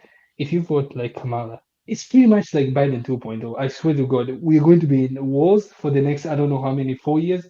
And then like the economy, like what is she going to do like to change? Like it's pretty much the same person. Like it's literally the same person. And also I think there's a key point there. Yeah. Because let's be real, Biden won based off of not really anti-Trump but really Obama. Because guys said, oh, this was Obama's VP and Obama is one of the most famous presidents and he won through that. I agree with that. So for Kamala, can you really write off the popularity of Biden? Because Biden is nowhere near really as truly, you don't really get the kind of Obama energy. But I said, oh yeah, I was the Obama VP. The only energy you're getting is from Biden, so can you really ride through that? Let me bring in Edwin to this whole thing, man. Edwin, talk to me. Thoughts on the debates? Who do you think won? Who are you leaning towards? I agree with you, HH. I feel like Kamala did edge Harris. Well, no, Kamala did edge Trump a bit, but again, it really just like, she isn't like really saying much, like you guys said. Man, I was in like when you guys were starting or watching the debate, I was in my college class, watching there was like a debate party, so a lot of people like started. Well, a lot of people do tend to be left leaning there, but they got really disappointed when they heard like her her take on the Gaza war and stuff like that, and they're like, oh, like, and then they kind of just like suck their tooth on that part. And no, I don't know. It just I feel like the economy thing is just you could blame. So actually not. So the people in your college, they would have. So they wanted her to have a firm stance on what Israel is doing is wrong, and we're going to try to really take Israel to task rather than just sitting on the fence. Yeah, that's pretty much it. Like I know, it's just I know Kamala isn't gonna go like full on saying like, oh yeah, we got to do a ceasefire, stop Israel from doing whatever they're doing. Like it's not gonna happen. Like I wasn't even surprised by that. I was like, it's and also you also have to remember that again, which Adash makes the key point. U.S. are very strong allies with Israel. Exactly. Her husband is Jewish. So wait, whose husband? Kamala Harris's husband is Jewish. Yeah, so what did she say about Israel? No. Basically, she sat on the fence. Literally, so yeah. Sorry, Edwin, continue. Edwin. No, like we're literally like bowing down to Israel and like just kissing them up, unbuckling their pants every time when we give them money. Like that's how it is. I mean, we're literally like we have super PACs, like these organized groups that give money so they can influence, so they can have some influence on Israel policy. Like it's not like it's not even like no like secret. It's like it's been there. Like it's just how it is. Can I say something real quick? Let's keep it real. Israel is an artificial state, man. Yeah. Okay. Wait. So it's okay. Wing, real quick. I'll come back to you, Edwin. Real quick. Yeah. Because I've heard a lot about like Kamala. She's not really has her own stance or anything. But like when Trump is talking, because right now I've been trying to just watch some of the highlights. Like the guy isn't really saying anything. He's just like feeding off of fear of like immigration. Yeah, he's a like you have something good going, in my opinion, based on economy. Why don't you speak clearly, like audibly? Don't you think that now this is gonna sound crazy because like I know the racist Trump supporters, they go really hard for him. I'm very like in a very, very, very weird spot where I know the kind of people who support Trump, but I need him for a different reason. But I know the reason why they want him, but I want him for a different reason. So, but wouldn't like a different Republican candidate been better? Because I've always been hearing that, oh, if there's anyone but Kamala, Trump loses. I'm saying if it was anyone else but Trump, like get like obviously not just like anyone else, but like but then that's the whole point. Is there any Republican with a kind of popularity that Trump brings? And because, also it's because that could be a reason people okay, somebody who's like a bit more sensible and everything, but then you're still taking a risk because the amount of popularity that Trump has is huge because this MAGA movement is huge. I remember he looks like he has the CTE like stage 1. He keeps saying the same thing. Wing, are you saying Trump's a border merchant? He is. Like, yeah, he is. Bro, like they're killing cats. I'm in Texas. I don't see any like illegals around. Like, okay, I'm not out there. I'm there. Like, I live in a nice place and all that. But like, come on, man. Like, stop driving fear. Like, chill on that stuff. That's the kind of stuff. Because I'm winged. Because I'm winged. Like, I can tune that out and focus on like money. But some people won't. Okay, let me come to Casey, and also I actually want to take up Elijah. I want to take up something you actually mentioned in the streets. I want you to elaborate on that afterwards. But Casey, talk to me. Your thoughts on the debate. Man, how are you? Yes, long time, man. I'm not seeing you for ages, man. I'm writing a paper for a journal, man. Like I'm telling you, like, okay, it's anal, man. Like that's what. No, Harris won. Like it's look at Polymath. Like I think like it's 97%. Like they're saying that she won the debate by. And no. Casey, I'm talking about you. So you watching the debate from empathy. I don't want to hear about Polymath or anything. See that, man. Like the guy is a. I don't want to use the word, but he's that. Like Jesus Christ. Like come on. Everything he says is wrong. Like how can a guy be? This guy has an IQ of a. Like he's just dumb, bro. Like this guy, he's. So okay, but Because the question we're asking, so if you're undecided, do you think undecideds after that debate will go more towards Kamala or will still be undecided? Bring up polymath. No, that's when bring up polymath. They will go for Kamala, yeah. Okay, so polymath is gauging undecideds from the debates. A betting site, and like on that, most people are saying like they think 97% people are saying they think it changes. Like no, it's 97%. Yeah, but it changes. It can change it. Like these polls don't mean anything. I just think this guy hit the points with the economy and the wars. Like that one is the two big ones. Like because like if everyone here is complaining about like the economy is no good and all these wars people are complaining about. It's good. Like what are you talking about? Yeah, like the wars we're inflation. in right now. Inflation is under. Juju, man, just because the economy is not good now doesn't mean it was suddenly roses under Trump. No, it's first. It's better than Trump. Like, objectively speaking, it's better than Trump. No, this is just a lie. No, how is it better right now? Like because the wages are higher, the jobs are there are more people employed, and like the only thing that was causing issue was inflation.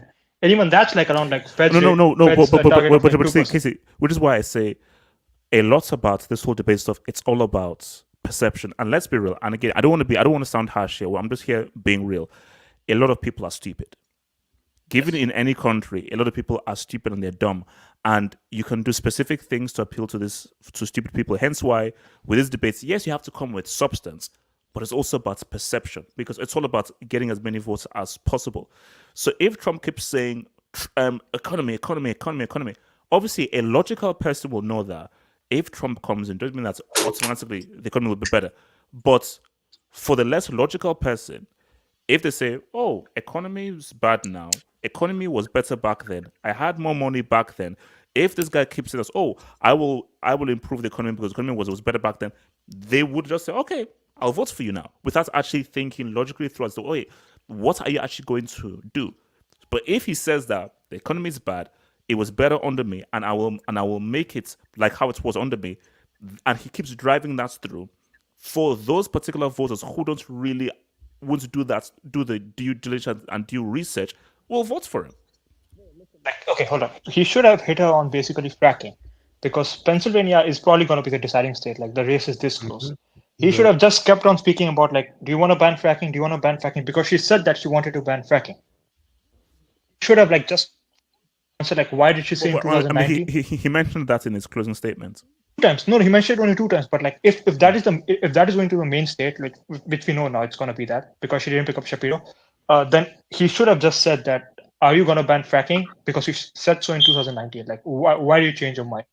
And bro, she actually was pretty good at dodging those questions. Like, I have to give it to her. And that's the whole thing. It wasn't good. But like, the question. But that's the thing. Did people notice that she dodged those questions though? Yes, it was obvious. It was terrible for. I think she dodged because she just said like, oh, she doesn't want to ban fracking like straight away. Like she didn't answer like, why did she say like in 2019 she said that she will ban it. So she kind of dodged it like in like one line. It's the best you can do, right? Okay, so let me just hit this double. Then I want to come back to you, Elijah. Shout out to Gina Alvarado, man. I'm currently taking, God damn, boss stats and boss calculus. Jesus, I know learning in school isn't like actual real life experience, but from what I've learned, both Trump and Harris mathematically aren't always the best. But again, I think it's a point that Elijah made, which is that if we lived in a utopia, you've got to have more choices. You surely have to have more choices for people to vote for. But this whole thing of like, it's either or. And the worst thing is, well, lesser of two evils. That is a horrible thing to do. For real. Like Biden. They had more choices though. Like, there was a primary. If you're so confident. Primary, but what is pushed to the people is Republican, Democrats. That is what is just pushed. Rather than, why don't you open it up to people? Because again, what's it called?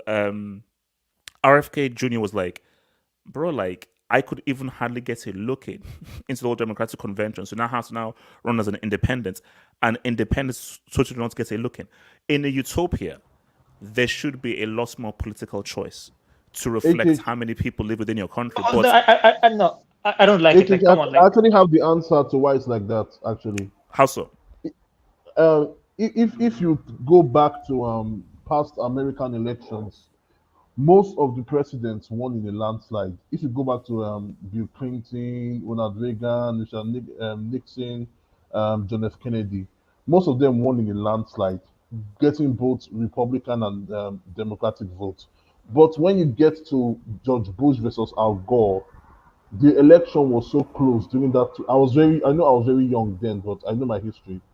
The election was so close back then that apparently there were even court cases and there were talks Oh yeah, of like. no, I remember the recount. I remember what she gets with my friend, the whole recounts fiasco. Exactly, and that people that were pro Al Gore are the people that are the current day Democrats. People that were pro George Bush are people that are current day Republicans. So they stuck by their stones. Nobody wants to, even when a Republican comes and proves a Democrat wrong, they won't want to admit it because it looks like they're stupid. Like you mean I've always been supporting the wrong guy? You know what I mean? Some cause fallacy. Even when a Democrat proves a Republican wrong, he's going to dig in and say, no, I was always right from the start. So that got worse even during Obama's period when he came. And what was Obama's biggest winning platform? It wasn't the economy, it wasn't war, it was I'm a black man. Vote for me to show that America has improved as a black man. So stuff like that, like kind of increase the identity politics. So Elijah, you made a point about like this whole thing of like people on campuses and obviously their views on Israel, like why they don't care about Congo. I mean, like, so do you believe that so where are you with the whole Israel Palestine thing, and do you just feel as if people in the campuses are maybe lost in their maybe super ultra leftist ways, or talk to me? I don't know what is the issue with the camp. So if you didn't see what my comment was, Naomi brought up a very good point about college students pushing the U.S. government to denounce what is happening in Israel. And my comment was, I wish that college students could do the same for the issues that are currently happening in the Congo. I come from a Congolese family, and I see what is happening on a consistent basis. And the fact that Apple had the gall to drop the iPhone 16 today, and the hashtag is Congo is bleeding. And it goes back to what we were saying, people don't care as of what is happening on the outside. If you're directly affected to it, it's what affects you. But people will buy the iPhone 16 and be like, oh, that's sad what's happening in the Congo, but I'm going to take my iPhone 16. So I kind of wish that I wish that college. So college for you guys, that's like 18 to 22. University is the same thing. Because basically, like, it depends. 21, 22.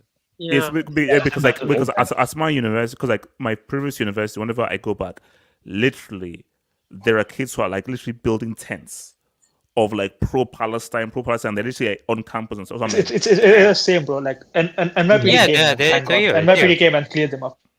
Yeah, it's the same. It's the same Thank the police. There was a protest in April on the way to my exam. There was like a protest, and I was like 5 minutes late to the exam.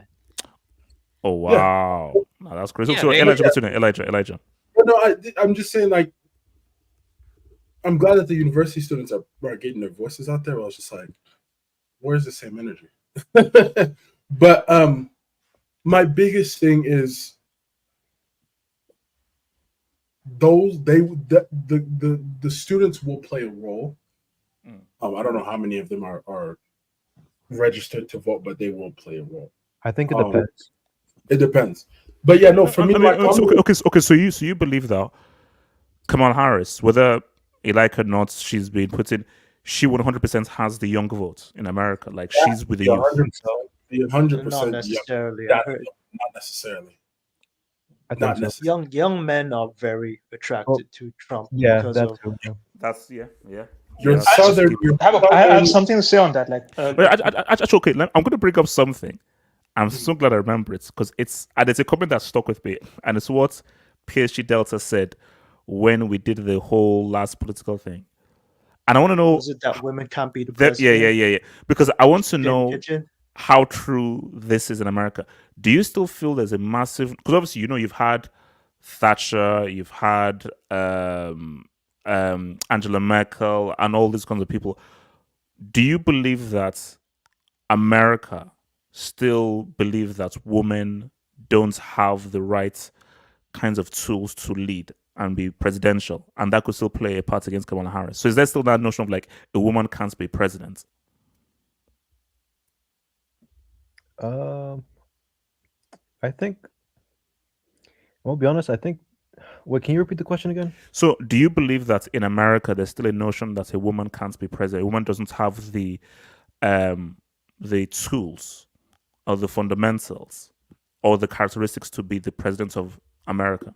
I read a comment from ADAJ3 if Mexico can have a woman president, the US can as well. So it's like, I don't think it's like they have a cabinet. They also choose people to like, give them advice and stuff like that. So I don't think there's like really a difference really. I guess other than just like the whole sexist notion or whatever, but that's really what I think. I don't know. What's it called? Elijah, you think America still have the view of a female president? It's really weird because this question was asked when Hillary ran, and it's possible. It's possible. I feel like okay. It's possible. I felt like Hillary had the legit best chance because she got it from she went up to scratch. It was like she started off from the bottom and worked her way up to get to that spot. Kamala per se is I don't want to say the wrong thing, but I feel like Kamala in a way jumped on the opportunity that was given to her by Biden because Biden knew he's not going to run. So the next best thing was, hey, can you take my spot? Could Kamala do what Hillary did? That I don't know. But I think that's the key thing because it's like it's true. Hillary, she won the popular vote, but the whole weird of course the electoral voting and so forth. But you just made a very key point. Do you think Kamala will do as well as Hillary Clinton? Because the thing with Hillary Clinton is you are very closely associated to, love him or hate him, an extremely popular president, similar to Obama, where his popularity was beyond even America. He was just globally loved. And you have a long political career right in the political sphere and a lot more political experience than Kamala Harris. So can Kamala do as well as Hillary did? Yeah, that's the thing. But it is possible for it's likely for if it's not now, if she she loses, it's gonna happen sometime soon. Hold up. I feel like the only reason I feel like Kamala really has a chance is because of her age. If you guys think about it, like she isn't like fucking like seven. Oh my bad. Fuck. Oh damn. She's in like 70 plus years old. No. Kamala's like 60 right now. Like she still has like, I don't know, a good 20 years before she like, it's that's really it, to be honest. Like it's really her age. Like she's like, I guess, quote unquote, a breath of fresh air or whatever, even though she's like, a career politician. I think that's what I'm saying. The problem is he didn't age was not a factor today because Trump looks sharp. So I don't think she used that. Does to he her look advantage. sharp? No, he's senile, bro. He's senile. Jesus Christ. He was senile, bro. There was Bro, time. the guy talks in circles. No, man. okay. Gentlemen, let's be real. From a perception point of view, because you see, that is what Trump could use to his advantage over Biden because Biden looked old and Trump looks like Trump looked like he was like 15 years younger than him. To be honest, where the marks where he was hitting her the most, and I felt like she was emotionally impacted, that were probably the most hilarious points, where the moments where he was telling her to wake him up. To wake him up outside of his bed and make sure that he actually does his duty. Biden, yeah. Yeah, so it's like, where is he? It's like this guy will indirectly attack him, but at the same time, Trump looked like he was senile when he was talking out of his ass about immigrants eating dogs and cats. And this guy embarrassingly got fact checked in front of him. But hold on, hasn't it always been? Hasn't it been always saying outlandish stuff? Yeah, like exactly. that's always Trump. He's always said outlandish stuff. So I don't know whether that's that's always been Trump's maybe people are tired of it. I feel no. I don't think there are. I think what's it called? I think this like criticism like he has like the mistakes he made. I don't think they're a big deal. Like the big deals, the big points of the night he made them. Like he hit when it mattered, and this all other stuff. Juju, please tell me who this Abdul is. No, please just tell me who this Abdul guy is. Because I know one, like, bro. He lives in Denmark, so who's Trump talking about? But no, I don't know, and I don't care. I just want the economy and no war. That's all I care. And this guy has done the best job out of everyone. I've been watching the clips of this debate because I didn't get to watch it in real time. Yeah. Man, Trump is getting like abused. Like he has CTE. He keeps saying the same thing. Like now he has me saying the same thing because I keep saying he's saying the same thing. Like he's low-key retarded. Like okay, there are ways that you can make your age irrelevant, like Reagan versus Mondale. That was good. This was not. But Reagan was a special candidate. Like he was a special. He had dementia at that point as well. Let's be real. But hold on. Let me continue. So shout out to Jay down for it. HH is sports on that. I think the institutions have really hampered US politics. Like before, from what I learned in school, it's surprising that behind the scenes, the economy wise, they let things through. Look, okay, so do you think that institutions have destroyed?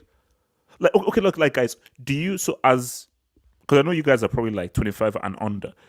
Do you feel like you're politically involved, or do you think that's the way things are done? You feel politically detached from politics. Do you feel less like if politically involved I am, the better it is for me. I gotta be honest. Like for me, it's just I could care less about the two-party system at this point, and the candidates that they're rolling out. The fact that the third party is not going to necessarily get that much. Okay, so Ziman, so it's not. I'm not that politically involved. Okay. When was the last time that you were inspired by a political figure? Like, wow, this is someone to inspire me.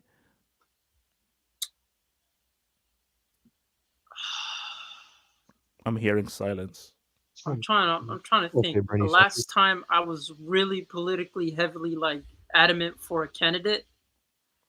And that's inspired you. That you were inspired by. Inspired? That's hard to say, man. I would have to think about it, man. Wow. That's hard to say. Speak on this whole notion of politicians. It's hard to say, HH, because inspired means that he actually gets you like moving and wants you to. Yeah. That's hard to say. Like where they moved you to the point where like you were adamantly on their rally in every single moment. That's hard to say. Kanye, that's crazy. You can't say politicians moved us, like. No, because I think that's the thing. Because it's like, that's because it's interesting to know just how the youth feel. Because obviously, okay, so how old were you in 2008 then? I was too young. 4. I was way too young. Okay, so that's because it's like. Like that's something that you'd expect. That, this is someone that's cool, that's using social media for the first time and is really interested with the guys and speaking like a language through social media. Because my issue is that I look at both of these candidates. These candidates are trash, man. Bro. Like, do you remember the whole Bernie Sanders fiasco where like people were adamant that Bernie Sanders was going to be the change, and this guy was adamant that he was almost trying to do buddy in arguments. And it's just like it came off that he wasn't as genuine as people viewed him as. That's when you started noticing the skew that populism is what gets you vote nowadays. So watch, as soon as let's say Trump doesn't get voted in, right? I could guarantee you the next Republican candidate is going to be as much of a populist as Trump, or he's going to try to imitate him to that extent. And he would feel no because I think Trump is like a once in a lifetime candidate. Like he's a very I think that, and here's the thing, even if he doesn't win this election, and people think I'm crazy for saying this, 100 years from now, Trump will be remembered more than Obama. He will be. You see, like Obama is sort of because of racial types. So like 100 years from now, I believe that Trump will still be known because, love him or hate him, he's been a very consequential No, leader. he'll be the blueprint for every populist that tries to give. Oh no, 100%. No, because as you said, the Republicans will try to find a Trump clone, and you're not going to find a Trump clone. This whole Trump thing, like how it started. Casey. So what happened, right, in 2012, right, like Romney lost badly, and the reason Republicans thought he lost badly was because they couldn't get the Hispanic vote. Like, so basically, like, he was too anti-immigrant. Mitt Romney, yeah. That's why, like, in 2016, if you remember, like, the who was supposed to win was Jeb Bush before this whole Trump thing came out. What happened is because of a certain lady called Ann Coulter. So she wrote a book called like Adios America, and like Trump asked her for a copy before he like announced his leadership, and like he just copied everything that she was saying, and that like resonated with a lot of like Republican base. Started basically. Oh yeah, and not like that's why I think like people just think like establishment online. I don't think like establishment has actually that much power. Like you can be whatever you want. Like if you actually hit it with people, you can just send your message as you want, which he did, by the way. Like that's, I mean, the guy is an idiot, but he's a very good orator. No. The thing with Trump is he had a massive movement of people that felt like they were being undermined by the political system. Yeah, and he used his populism in order to get votes. Like we know this. Like majority of mass movements spread through the common denominator where a person could just reach the most and be a political stance. Like that's all it takes to get elected nowadays. It doesn't. You don't have to be the most coherent. You don't have to be the person that can debate the best. All you have to do is just appeal to the denominator, the people that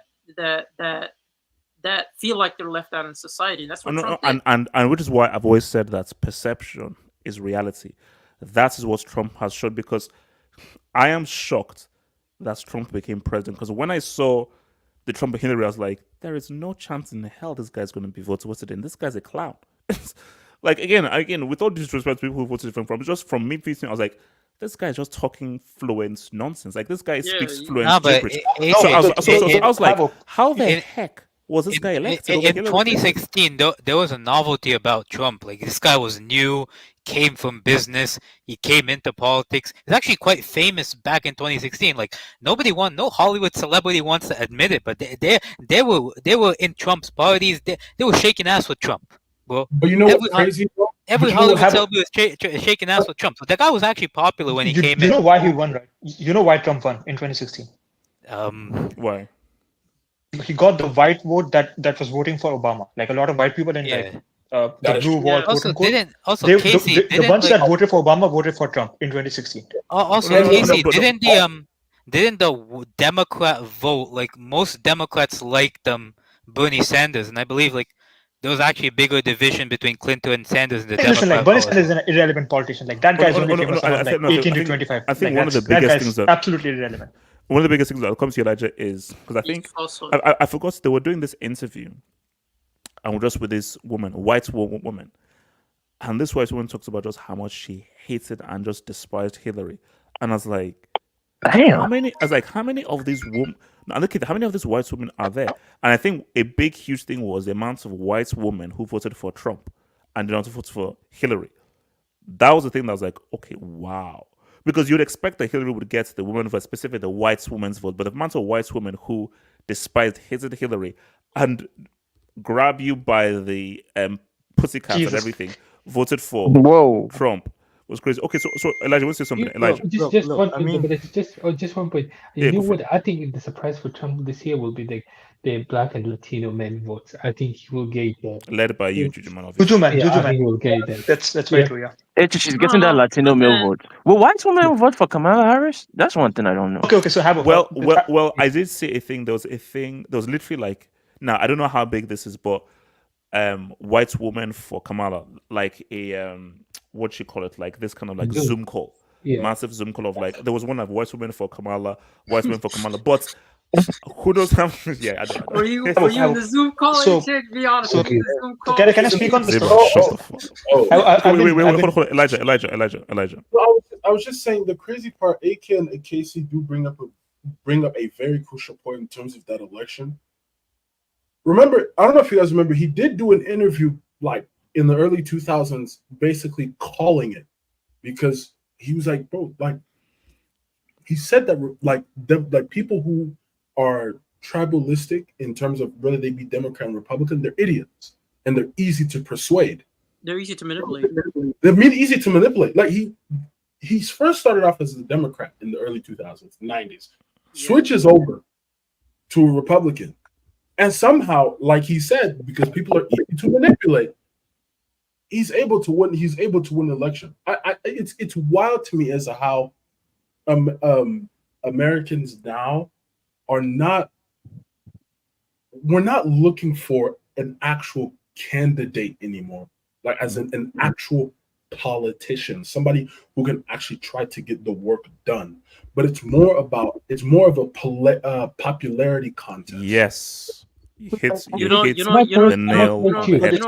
It's That's the key thing. Be like, this is a tribal war of like this because basically a lot of people who are with Kamala is whether it's a woman thing or an anti-Trump thing, anti-misogyny thing, anti-abortion thing. If I'm with Trump, I'm like an anti-woke thing, anti-ultra-left thing, and everything. You know what they are. You know what they are. The majority of those people, even people that vote for Trump, they would say that the main reason why they're adamant in terms of voting for him and back him to a certain extent, it's because they feel like it's almost an FU to the establishment. That's what they feel like. It feels like there's a wrong statement there. Can I make the correction? I think and that is what makes Trump so dangerous and so powerful because I mean because he represents something very rare. Whereas like this is me sticking two fingers up to the establishment, sticking two fingers up to the government who are trying to control my life and everything. So which is why there is almost nothing that can happen to Trump that would actually sway them away from voting for him. Which is why I'm I think Harris wins this election, but I'm not sure. Like I genuinely don't know who's gonna win. I think it's 50-50 right now, I'm gonna be honest. My only issue is answer by saying it's 60-40 Trump. What? I think it's Trump. I think like the state polls for her haven't been good. Because like again, like I'm telling you, like the states you need to look at: Pennsylvania, North Carolina, Georgia, and maybe Wisconsin. Yeah. So so Casey, so I'm going to so Casey, if you were a betting man, now things may change. Like the may another session. So if you're a betting man, who would you put money on to win the election? Say Harris, but like just slightly. You think if it's just slightly, will Trump accept it, or will he launch another civil war? Civil war. I mean, January 6th, 2.0. Yeah, he will. Do it because January 6th he needed but the story behind January 6th is he basically needed Mike Pence to invalidate the election results. That's why he asked his thugs to invade the Capitol Hill. Like that was a coup. Like bro, that was a proper coup attempt.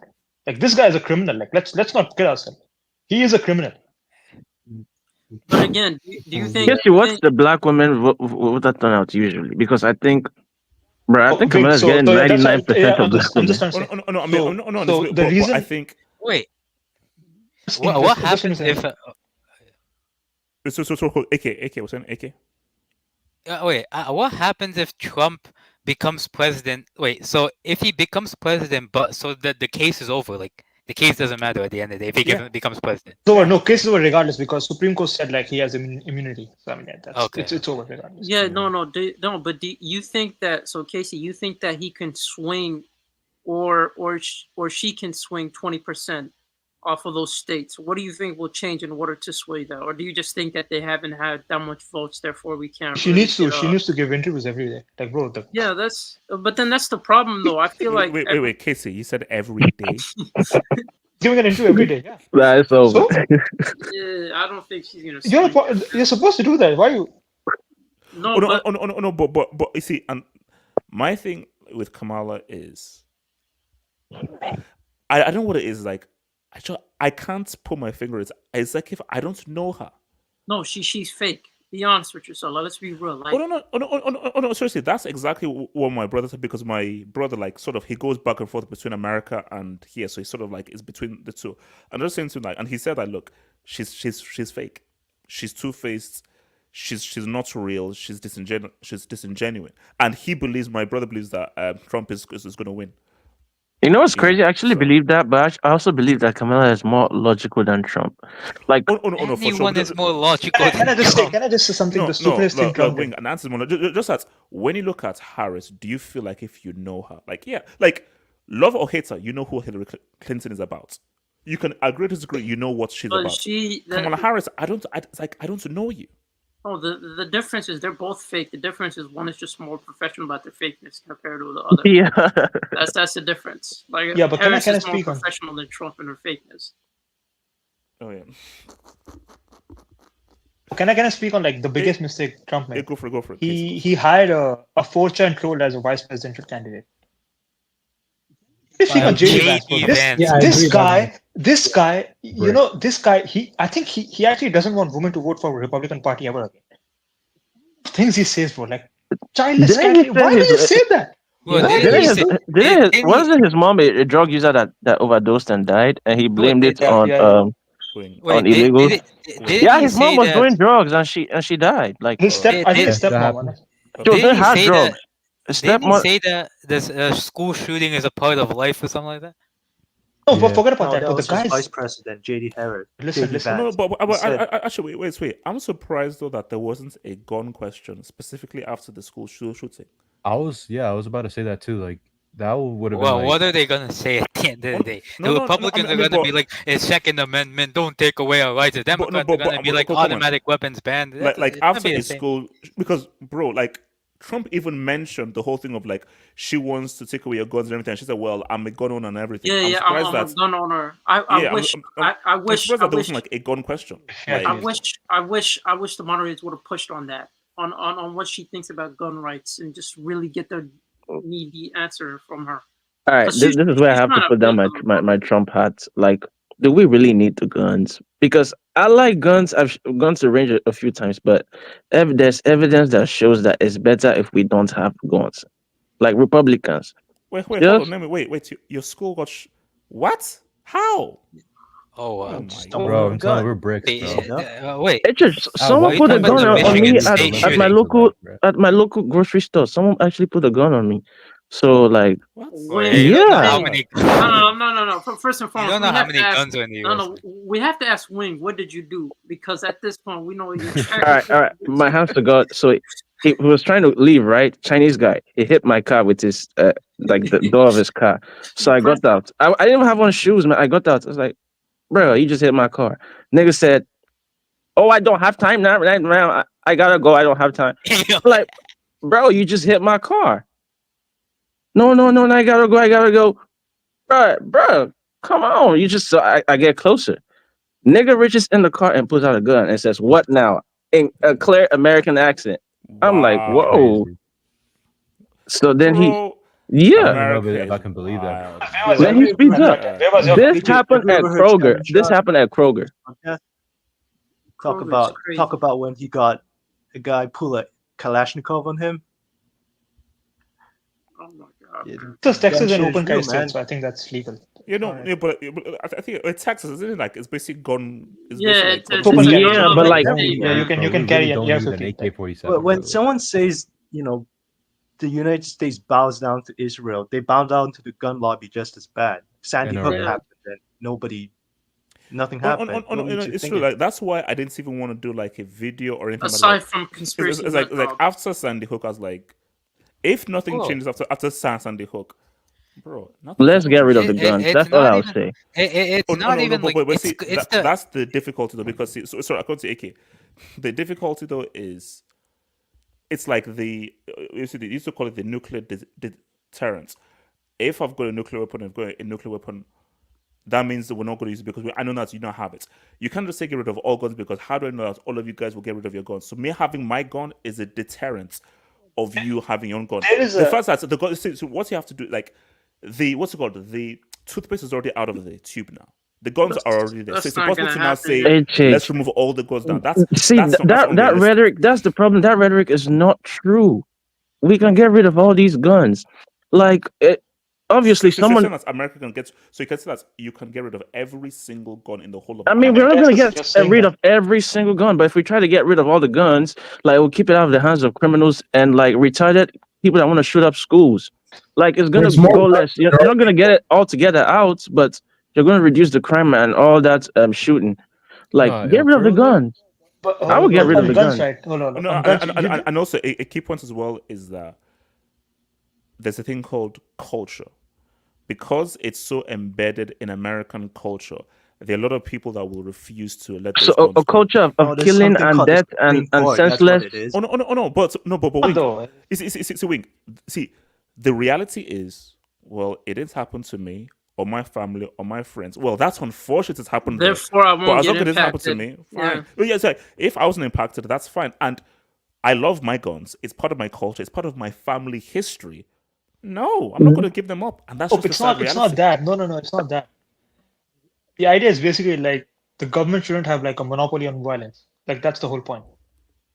I You actually have saw like a this stuff. I don't know how true it is. In like when guns are pulled tyrannical out, government, like you like can basically in the form. home invasion, when the homeowner has a gun or whatever, like you are more likely to get killed by the other person that has a gun when you have a gun. No, those are very bad stats, man. Like people. Wait. Wait, sorry, Like AK. No, but I swear it wasn't like the Second Amendment like written up because I think I The right to heard bear something about arms. like a militia, Yeah. something about a So militia or because something in like case no, of the that's country man, them being niggas was shooting invaded, was it? pallets. so Those that the guns were civilians weak could back basically then. like protect themselves For from real. being invaded by another country and all that kind of stuff. no, So. no. It's from the government. Like the whole point was that like if there's a tyrannical government, like the citizen Oh, can It's citizens. Yeah, fucking they can stupid. overtake them. That's the whole point behind it. The right to fucking bear Bro, stupid. arms. the But that's How language, that's lethal was a dumb gun though. in Like they got a 1600? nuclear bomb, bro. lethal enough, but the problem was reloading oh them wait. into muskets. But Yeah, that was And, like and and then now you're gonna arm your civilians. I mean, Jesus a Christ. gun was Armored like a civilians. I'll just refined throw a stone big back ass then, laser, like bro. a refined And propelled places, stone. Not now. it's And just guys, we it's have not a true. special guest. All right, it's about to get Well, grim.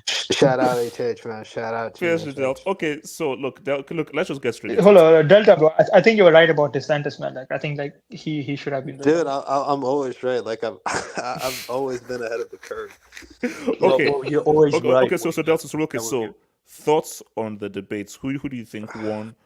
Who came out looking the best out in that debates? Oh boy. Racismo Listen, time. listen. A lot of you guys think I'm on Team Trump, but I'm not. Like I'm not saying I'm on Team Kamala, but Trump did. At the end of the day, they're both controlled by Zionist Jews who want nothing good for America, right? I mean that's the ending. Like Trump doesn't care about Americans. Kamala doesn't care about Americans. We need a real leader who put actual Americans first. I mean, HH, look at Trump policy, right? He pretty much in every single wave that he goes through, whether it's in Michigan or Baltimore or any other states, he always talks about how if he wasn't elected as president, the Middle East will be in chaos and Israel will lose. Like, why is that so important to him? We got to look at APEC and a lot of these politicians, I'm just starting to get to know it now. A lot of our politicians, whether they're the Democrats or the Republicans, they are paid by rich Israeli Jews or also American Jews. You look at Donald Trump, why, HH, I'll tell you this. Why does he have an embassy in Israel? Why is there a U.S. embassy, one of the biggest one in Jerusalem? Why does Trump have to go all the way to Israel and pay them respect? Why?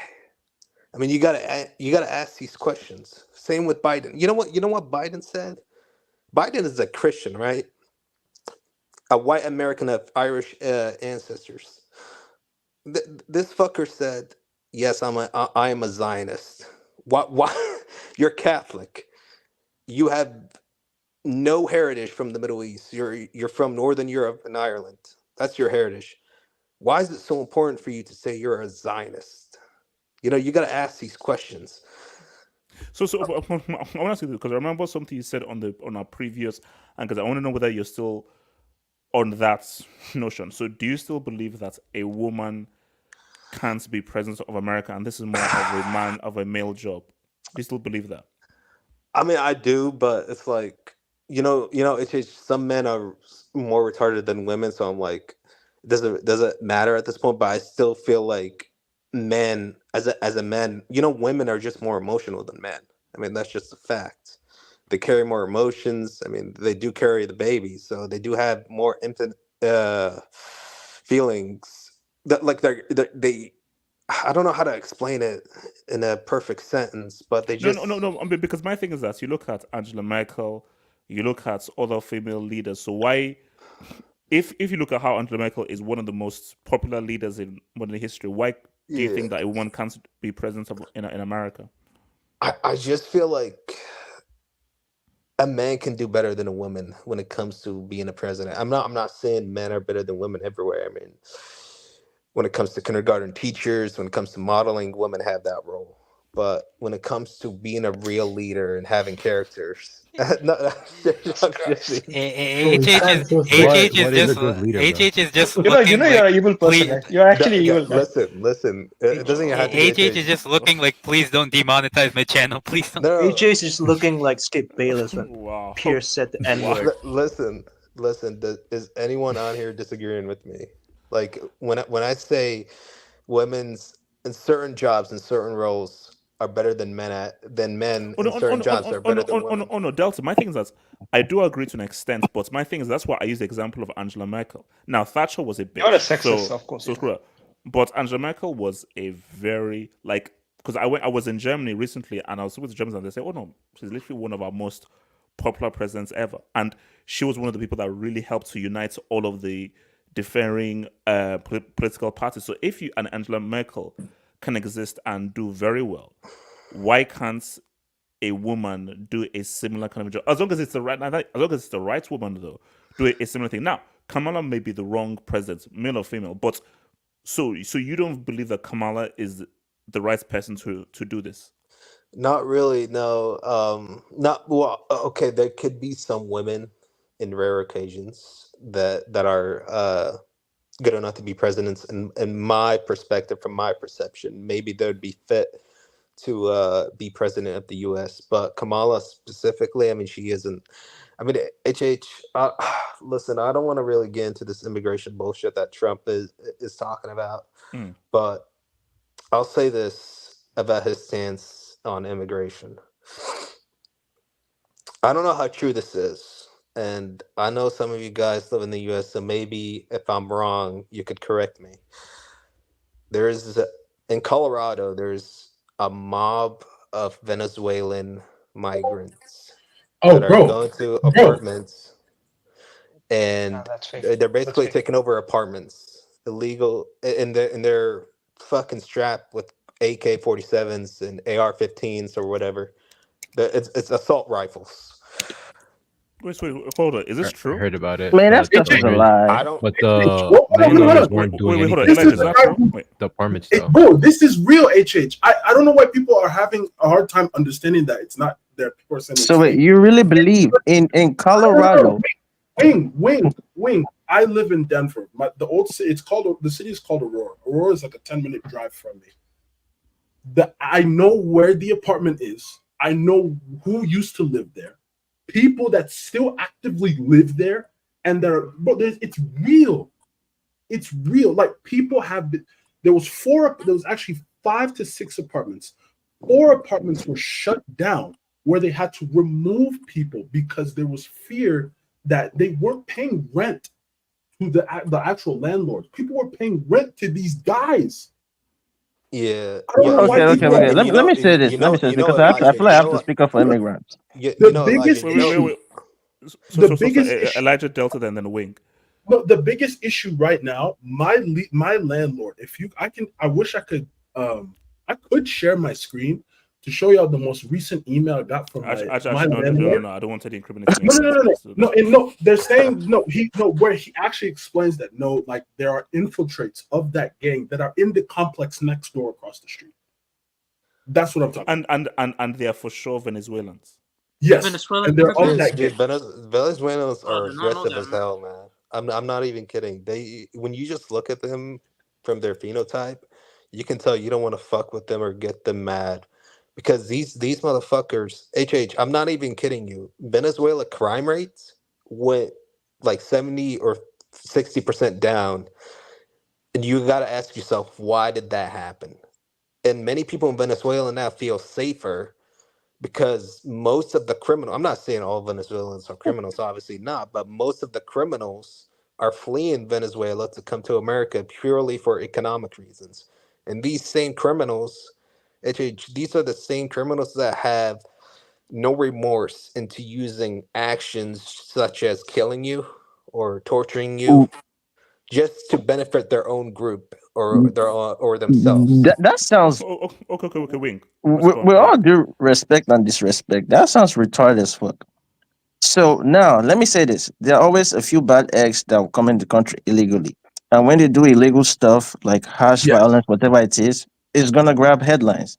But you Absolutely. really think, as an immigrant, I will waste my life to cross the border or illegal or legal, enter aeroplane or cross river or desert to come and do crime? Are they mad? A Like, you lot have of to them think do, about it. and I Like, mean, a lot of why them would I are in waste the my time to news. come do crime? Like, this is the stuff I don't get. You guys are just preying on like the What are you foolishness and on the fear dude? of What are you America. talking about? There's literally news about News about I'm gonna what? give How you a many people name. can Okay, live in I'm that gonna one give you a name. apartment? You will Listen, I'm take gonna a give group you a of, let me name. say, 30 to 40 and generalize about a group of people. Listen, I'll just give Stop you a name. There was feeding this on, girl. stop sharing fear. Look, Hold. okay, you people are patriots, right? Why don't you, all those AR-15, AK-47, M16, M13, all that? Why don't you go You there can't and kill own an those? M16. You Why, cannot own an M16. whatever it is, bazooka? Okay, why don't you go Wow. there and destroy those Shout gangs? out to Newfoundland, man. Shout out to When it's time to shoot up kids in school, you have your AR-15. But when it's time to go and clear the so-called Venezuelan gang that is frustrating people, it's become national problem. Why don't you go and handle it like that? Because it's one. I don't think that's real, but let's assume it's real. It's one small incident that's been generalized to attack a group. We don't have that. Stop. That's my problem with Republicans. I fucks with them on the money thing, but on this immigration things, to stop using fear to make everyone scared of other people. Dude, I Listen, just gave. Listen, I'll give you an example. There was a girl in Georgia named Laken Riley. I Okay, can give you examples she of got. Americans that have gone to other countries and Okay, murdered Wait, people. okay. what are So you Delta talking about, example, bro? Delta. Listen, okay, you're right on in some cases. We shouldn't completely judge a group of people for a whole Yeah. country. We shouldn't just because there are a few Venezuelans who committed crime doesn't mean all Venezuelans are criminals. I mean, I agree with that, but you also got to take into account the illegal Venezuelans are mostly criminals, and you take that by looking at Venezuela crime rates and how it went down by 60 to 70%. Who But why are calculated there that crime thing? rates? Is Why this are there crime ChatGPT rates Wayne, though? hold statistics? on, brother, Delta, hold on. They're This is a broke. I true mean, statistic. This is true. This isn't me getting it out of my ass and saying, "Oh yeah, no." It's a fake stat. Does that even sound logical? Because if a few people left the country, the crime went by like, nigga, listen to that. Wing, No, it's because you like see, I want to know the raw dates of this to be whether Okay, it's actual here's my question I have because Yeah, to I want clear to to know it Delta. actually before doesn't we. I know sound a like it. little bit about Venezuela. So can I? Americans have but why are these people committed more doing it crimes though? in other countries than other country people have this committed in is a America. True or military. false? Tell me. Listen, I'm not If disagreeing we with have to you, do the but this death is toll, Americans have killed more people illegally in other countries than. Actually, hold up, because sorry, that's real quick, because Edwin, I just don't. So wait, Edwin, where are you from originally, Edwin? Oh, so I was born here. My parents are Mexican though. Okay, so where do you stand on this whole thing of the border and everything illegals coming in and everything? Where is your viewpoint on that? Do you think For there's truth in me, what Delta is saying, or more truth in what Wing is saying, where it's a wrong generalization? I think it's a. It, I get where Delta's coming from because yeah, you could say that, but I feel like there's reasons as to why people are doing certain things. Like you see how Venezuela's all inflation's pretty bad over there, Mm, and how it's difficult to grab food and stuff like that. mm, I mean, you could kind of see why people are doing violent crime. When you're broke, you have desperation, and you're gonna lead to doing things that if you were rich, you wouldn't. You obviously wouldn't go steal like food or kill people. mm. But for me, like my parents, though, they would probably agree with Delta. I'll be honest. Okay, so your The parents are Mexican like more community is like very hardline conservative. border. No, but Yeah, it's a very conservative community. yeah, he's right. Yeah. HH. You might be surprised about this, but a lot of Mexican Americans, right? They really actually don't like Mexicans, which is weird That is true. I'm not. They yeah, they just I see think you them. mean Colombians. I think you mean Colombians and Central Americans. I think that's right. No, it's funny to me because it's like these same Mexican Americans, HH, they hate Mexicans more than white people hate Mexicans, black people hate Mexicans, other brown racial groups they hate Mexicans more than any other group hate I Mexicans, think which is they're envious. funny to me. Like, why is it? I mean, I guess like they don't want. No, but because my thing though, and again, probably want to go up to Edwin with this. Do you think that, and I think Wing sort of made me the point, that Trump is going to get a large part of that Hispanic vote more than Kamala? I don't think so. Not Yes, more than yes, he will. No, Kamala, no, but yes, he will. like Yes, he will. more than Kamala. Yes. Maybe Cubans. Cubans will. Yeah. Cuban vote Even- is always Republican. No, but The Yeah. thing what I'm is, trying to say is like Trump has at least spent very heavily on. Trump will Even get like- more male Hispanics. I don't know about the women. even is like when- even no. the Central Americans, Colombians, all those. Yeah, It's not only dude, the thing is, it really just depends on the. Now, I wouldn't even say it depends on the origins of the voters. It's more about the state they live in. Like if you look at California, right? The Senator Gavin Newsom, that guy had made California a complete shithole, and it's purely due to his incompetence as a senator. Gavin Newsom needs to fucking resign. governor, not the senator. Yeah. Are you talking about the loan applications for immigrants? Are you talking about that? No, I mean that's one of them, but also it's like I mean, Americans dude, have it people too. people are shitting in the streets in California. I mean, I don't know what you're talking about, but if you're talking about LA, Zima, that's can you always verify been that the people are case for shitting in the LA. streets in I don't know what California? you're Zima, talking can you about. verify In SF, that yes, is happening? in SF. Are you talking about LA? Oh yeah, they are in San Francisco. They are. Yeah, G-Man, San I'm not Francisco. talking I about can see that. specifically LA. I'm just talking about in How general. does that pertain to Kamala and Trump? Again, yeah. I think what you're doing is you're kind of, to a certain extent, you are telling the truth about the whole aspect, and I know that Elijah kind of backed you up. But at the same time, I kind of feel like you're overgeneralizing when it comes to immigration as a whole. Wait, The one thing is you explain. Like, cannot what generalize. do I overgeneralize at? Like, what did you not agree with? No. The aspect where it almost feels like you're kind of painting everyone that comes from the border as just being this. It's not true, Zeman. I literally just said like not everyone from that group is the same as everyone from that country or origin. I don't believe like everybody from a certain origin or nation or religion or whatever is a criminal. I just think a good portions of the Venezuelans that came illegally to the United States are committing crimes. And just as Elijah backed me up on here, there's cameras like recording these people, these group of Venezuelans who are going to apartments with assault rifles, going through complex apartments. Crazy. It is crazy, and that is my concern. I mean, HH, you don't want a guy. I'm not. This isn't like a fucking movie where I'm laughing about this or joking about it.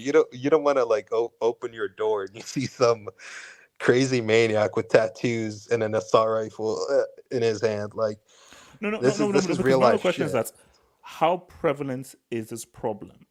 And that's just all I want to know. Like, is it like this is like a major issue? It's not like in the whole country, right? It's just prevalent in that. I forgot what city was it, Elijah? I know it's in Colorado, but I forgot. So one incident makes it prevalent. When you say group, how big was this group? Because there was four people, about that's a roughly group. 20 to 30 guys that I saw on the camera. Listen.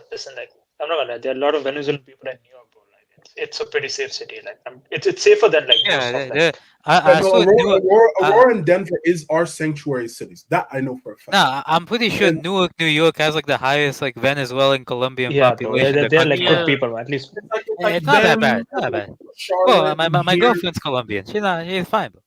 Yeah, but like no. So wait. Apart from me, right? Does anyone agree that illegal immigration on here does not work? Like legal immigration works, illegal immigration. Well, illegal immigration is illegal. That's why it's called illegal immigration. No. I think everybody would AK, agree. wait, hold on, HH. Yeah. AK, you know why? Because a lot of these Democrats, right? They're gonna tell you that illegal or illegal, you can come in. It doesn't matter whether it's legal or illegal. So I wanted just to get a note from you guys. Like, do you guys believe like illegal immigration is fine, or does it only have to be legal? No, I don't believe in just open borders. I'll tell you that. Okay, that's but, good. like, I mean, I there know- has to, You have to There has to follow be a certain some sort of process. There has to be a No, hold on, plan. hold on. Yeah. So why did it's by the court of law. Like you can't just come to a country illegally. Oh, no, I mean, no, no, you no, have to So that's have obvious I because want to see your founding forefathers' papers. I want to see it. I ain't gonna lie though, my parents came here illegally though. Yeah. See, like, do it legally, but if you're illegal, I mean, as far as you're contributing to the society and you're They a pay good their person, taxes, so so what? That, Like, your they that own part, forefathers don't property have. lots I want too. to see your wait, forefathers' that papers. part is, I agree. that part I agree with 100% because I feel like if there's a lot of people who have contributed. I mean, they've put blood, sweat, and tears to help their families and be a proper member of society. and they've helped the It should economy be hugely. They've been a exact, major and they part of helping the No, economy no, fuck hugely. off. No, that doesn't work, bro. Like my aunt Yeah, and uncle, like they had to work like yeah, their sweat off to get like legally, bro. Come exactly. on, like nah. Bro, Casey. it's actually offensive to us, like when you say stuff Exactly. like this. Yeah, Casey, talk about it. Well, my mom was telling me how the American embassy in India was a line every single day. She had to stand in the line every single day just to get a US visa to come to the US, man. I don't care about all that crap, man. Wait, I someone don't said know, I'm man. I justifying don't feel like criminal other people have behavior. How suffered. is that? Like, And I don't get. I'm not kidding, bro. I'm not kidding. Like my mom's family, like they're all Americans, like they are proper Republicans now because of this, because they hate illegal immigration, like Oh, despise. no, you see, from that viewpoint, it's going to be fair because if you've had to struggle to come through legal means, and other guys Bro, have come through illegal means, any then you're like, immigrant, oh, that's unfair. Everybody any Why do I have to immigrant go who through this? doesn't have a southern border with the and U.S. deserve the right. has struggled to come to the U.S. legally. You think a guy from Cameroon who comes to the U.S. didn't struggle to come to them? Like, Let's. what is Hey, Hold can, on, struggle? wait, you said wait, hey, your uncle is Nigerian, right? Like he lives in Georgia, if I'm correct. Who, me? Oh, yeah, One of your uncle. my Bro, uncle, yeah, my ask uncle, him yeah. like how hard it was to like immigrate, bro. Like it's Oh, actually offensive no, when I'm people. sorry about my uncle. Like, I don't know whether this is true to immigration, but he's a Republican. So he's a Republican, but I don't know let, why. I don't know whether he's a Republican because of that, or whether because he's a surgeon and No, let's be him being honest. a Okay, surgeon. I have to Oh yeah, respond to tax something I'm bracket, saying in the comments tax. because people are saying, what, "Oh, I'm trying to make illegal like normalized." Let me tell Okay, you defend something. yourself, Wing. Defend Like, yourself, Wing. nigga, I'm not stupid, Oh my god. I'm dead. bro. Yes, I want people to come in legally, but you can't sow the seeds of colonization and then be angry when you bear the fruits of mass immigration. Like, you can't. It has nothing to do with colonization. Like it has absolutely Wait, nothing to do with it. hold on. Let me. Wait, Okay, wait, so wait, wait. Let me wait. speak. Okay, Let me speak. And because you live you can't. in Texas. Yeah. So have you? So what impacts have you seen from this immigration thing by a guy who's living in Texas? I've seen nothing. I live a peaceful life. Nothing bothers me. I wake up, wear my Wing clothes, just swag ignores out it. for the day. Like, there's nothing. Like, this immigration thing is just a fair tactics. Like, let's just call it what it is. It's racism. Wing, Yes, I'll there are a tell you few this. bad eggs, Wait, but hold it's on. been. Let Wing land. Let Wing land. I'll come to Let me say Delta. this Let Wing because land. I'm able to think, I guess, in a way that kind of scares me. Racism is one way that people use to preserve their values. Now, people don't want to admit it because they're going to look bad, but racism helps you preserve your values. So they want to preserve their so-called American values. The thing is that I live in Houston. I don't live near the border. But at the well, maybe that's why I'll be honest, maybe that's why it's not much of a concern to me. Obviously it will be more of a concern to someone that's by the border. But I'm not seeing like illegal immigrants committing crimes left, right, and center. No. Like, we are committing legal people are committing Americans are committing crimes even more. Yeah, but Wing, you gotta talk about the population. You can't just say Americans commit more, but there's obviously like Wait, wait, wait, This is wait, why wait. I need to see Here's the where data. I wanted to No, no, land Alex, it. You can't give me a legality of Americans when you did not migrate to this land legally. Okay, listen. So you can't use legality as a base to Listen. I'll validate talk to you about this. your racism. Wait, Wing. I'll talk to you about this. What is legality? I'm What is assuming. legality? Listen. Okay, hold on. Delta. Respond, Delta. Okay, when it comes to immigration, listen. I'm assuming everyone here lives in the West as voyeurs in the first world, and we don't have to wake up in the morning and see bombs like they do in Ukraine or Gaza, or these other unfortunate events that some of these people have to deal with.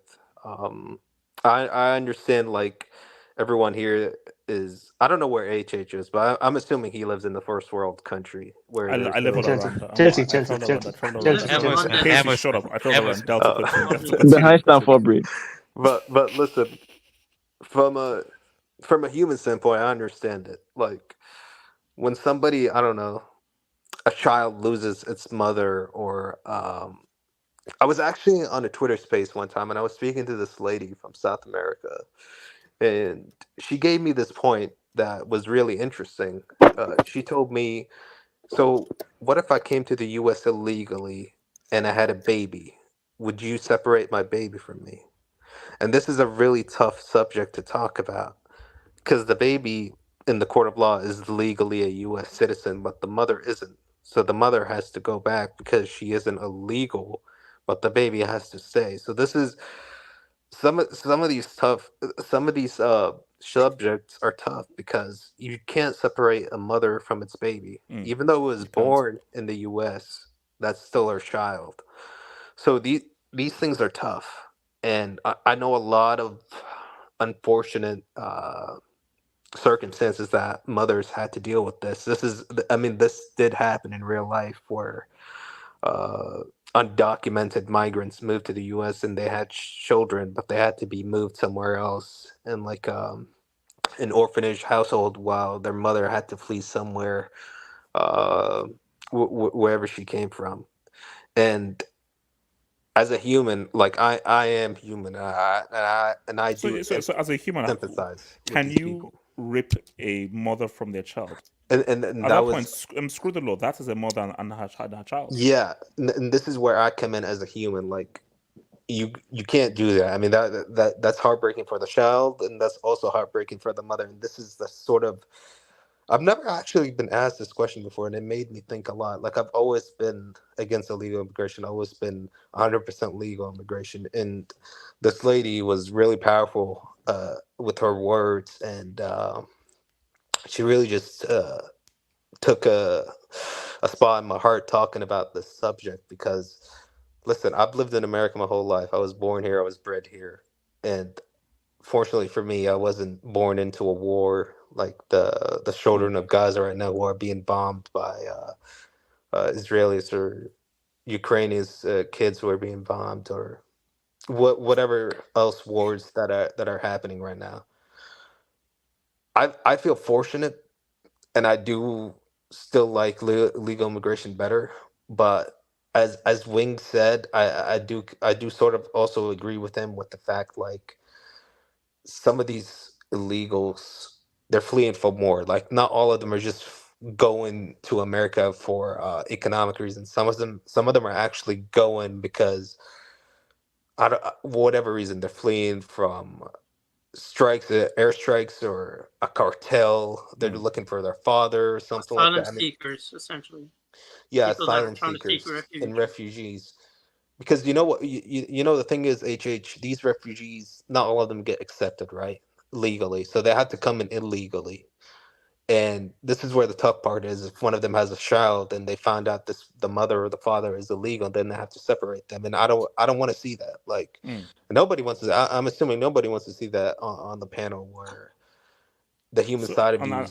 I think Wait. which is because like that's why it's tricky because yes, with this immigration, you're gonna get some criminals that will come through, but at the same time, which is a point that Wing made, I need to see this data whether is more crime being committed by these so-called illegal It's not. No, immigrants no, than no, the no. I actual feel like citizens. Wait, That's the It's the first same thing. argument No, it's though. not. And I the have a second question. thing I have a is question. those ones will come through. Okay, before you come, let me just quickly hit this Dubinsky's real quick, man. Because I know so Hitman says so I don't know. So if anybody wants to leave, feel free because Hitman wants to try to comment. So if anyone wants to leave, just tell me if you want to leave so you can because we only have Wait, space for 10 people. So Hitman says so many people talking stuff about here about the use without backing stats up.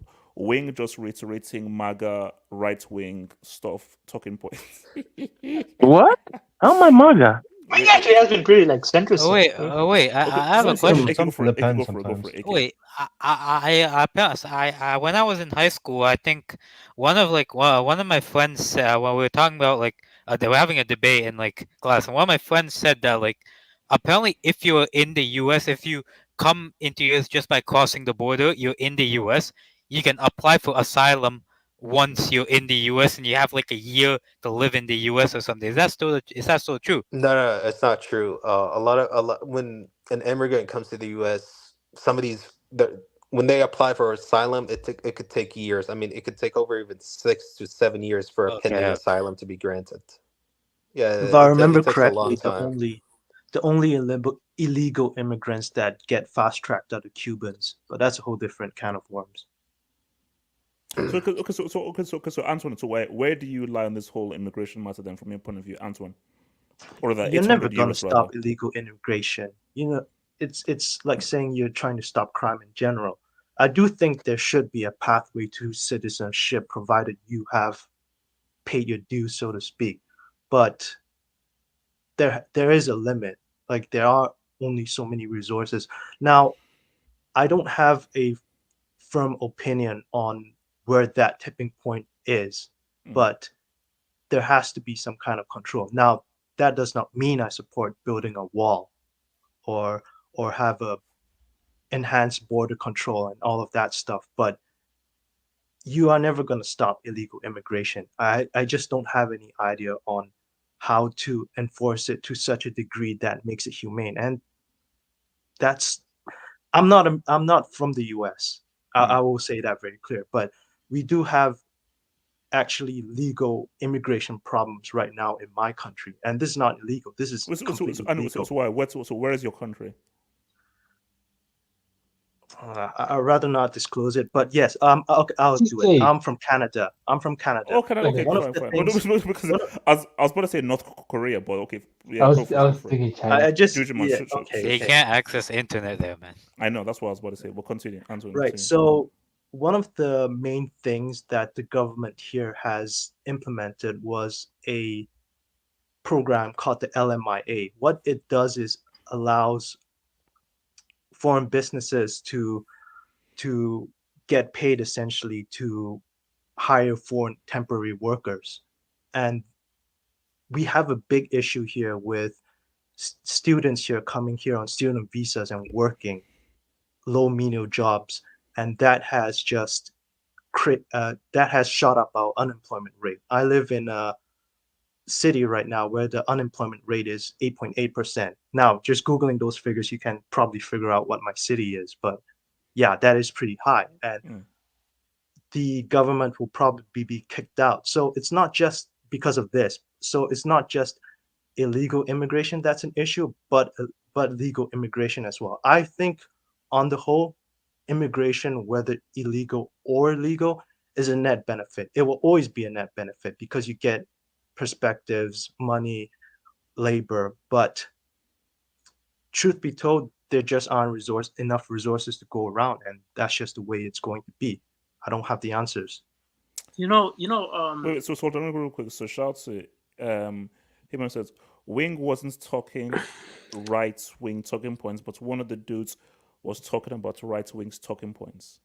I think he meant like Delta. You probably have a problem with Delta. Okay, yeah, Delta. But going on to the whole immigration aspect, for me, I'm a first generation, right? My mother came here when I was a kid through the legal immigration process of having somebody that lives in the U.S. and then them being able to sponsor you through a green card and you being able to basically get out of my native country straight to the U.S. So I've lived for, like, when I was 9, I've lived throughout my childhood of my mother processing herself in order to getting citizenship, which then was granted to me, considering that I'm her son and whatnot. And I was a young kid at the time.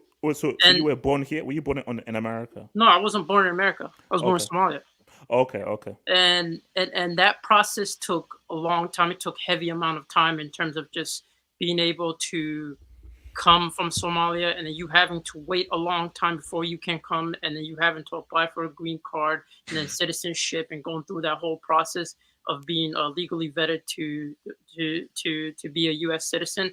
I've been through that process, and I feel like that vetting process in itself, sure, it might have its own holes and whatnot, and the way they vet things, but I feel like the process of legality is more so a common problem with majority of immigrants, particularly the ones that live that live near the border, in terms of just getting legally vetted to be an American. That's why you see some majority of them come to the border in order to give a future for their kid. That's where this whole thing of like harboring of like almost like generalizing it or trying to throw these fear mongering point of views of immigrants and whatnot, or just trying to associate a certain group with the whole general population. I understand that majority of immigrants, the majority of other immigrants that I've met that are first generation, it was their parents putting themselves in risk in order to provide them a future that they could grow into. And majority of the time, the sacrifices that they've made for that, I don't know if the vetting process is a problem within itself in terms of, you say like we shouldn't let illegal immigrants be here, but at the same time, if you're looking at it from their point of view, and they come from a country where there aren't many opportunities, and you have to do whatever you need in order to create a future for your family, whether that means you being considered illegal, but your kids end up you're able to provide a future for your family. At the same time, from that perspective, you can understand where they're coming from illegal immigrants. Now, I do think that there should be certain caveats and leeways and certain rules for them to come into the States, and certain ways you can vet all immigrants in general. But at the same time, I don't think the U.S. cares about that. It seems like there's a division between, it's either they're all bad to the extreme, or to the other extreme where it's just let anyone in. So it's like it's both extreme. There is no commonality, central like point of view in terms of the immigration process. Z-Man, I want to ask you that. So let's hear from Hitsman, and then I want to hear from you, Delta. So Hitsman, Delta, then AK Hitman. I didn't think I was going to get in, but yeah, pretty much just to quickly sum it up, I didn't see the debate. It was like too late for me. Background about myself: I was born in New York. I'm a child of immigrants. Most of the people who know me here, they know that my dad is Nigerian, my mom's Jamaican. Both of them came into the U.S. legally. I was born in New York, you could probably say that I'm from a blue state. But then again, if you actually look at like how New York is, it's really, the city is liberal, but the entire state is conservative. And I grew up in like a lot of the conservative side, so I have seen those perspectives, and I've lived around, and I've been in the military, so I've seen a lot of conservative perspectives. But anyway, in regards to like a lot of the current climate in regards to immigration, illegal immigration, southern border, particularly, I saw some good points from AK. It's essentially, if you're from outside of the U.S. and you're coming from any country that's not Europe, it's very, very tough. Or like Canada or Australia, it's very, very tough to get a visa. Just to give you an example of like how my father got into the U.S., he had to go through a lottery back in the 70s as a student, and that was from Nigeria. My mom, she had to go through a big thing, but getting to the current climate, the speaker who spoke just before me has it right, where you're really getting this whole dichotomy where it's like and it's really not so much the politicians or the people, where the message is getting messed up, where one side is saying, hey, we are like, all the problems or most of the problems being caused in the U.S. are being caused by illegal immigration, or most of the illegal immigrant, or most of the people who come into the U.S. illegally are criminals. And then the other side is just literally like, okay, nothing's going on. In the end of the day, it's somewhere in between. Really, like, the problem is the information stream is just getting messed up. Like, I know one that's been being bumped up significantly by the right has been the issue with the Venezuelan gang members and immigrants. Venezuelan gang members particularly that are in Colorado. First of all, that's been significantly blown up by right-wing media. And with X in the way that it is being run by a guy who's right-wing, elevating right-wing voices, it does create a larger echo chamber, which which does make that opinion come out when really, if you look at simple things from local news as well as the cops, it's not as big.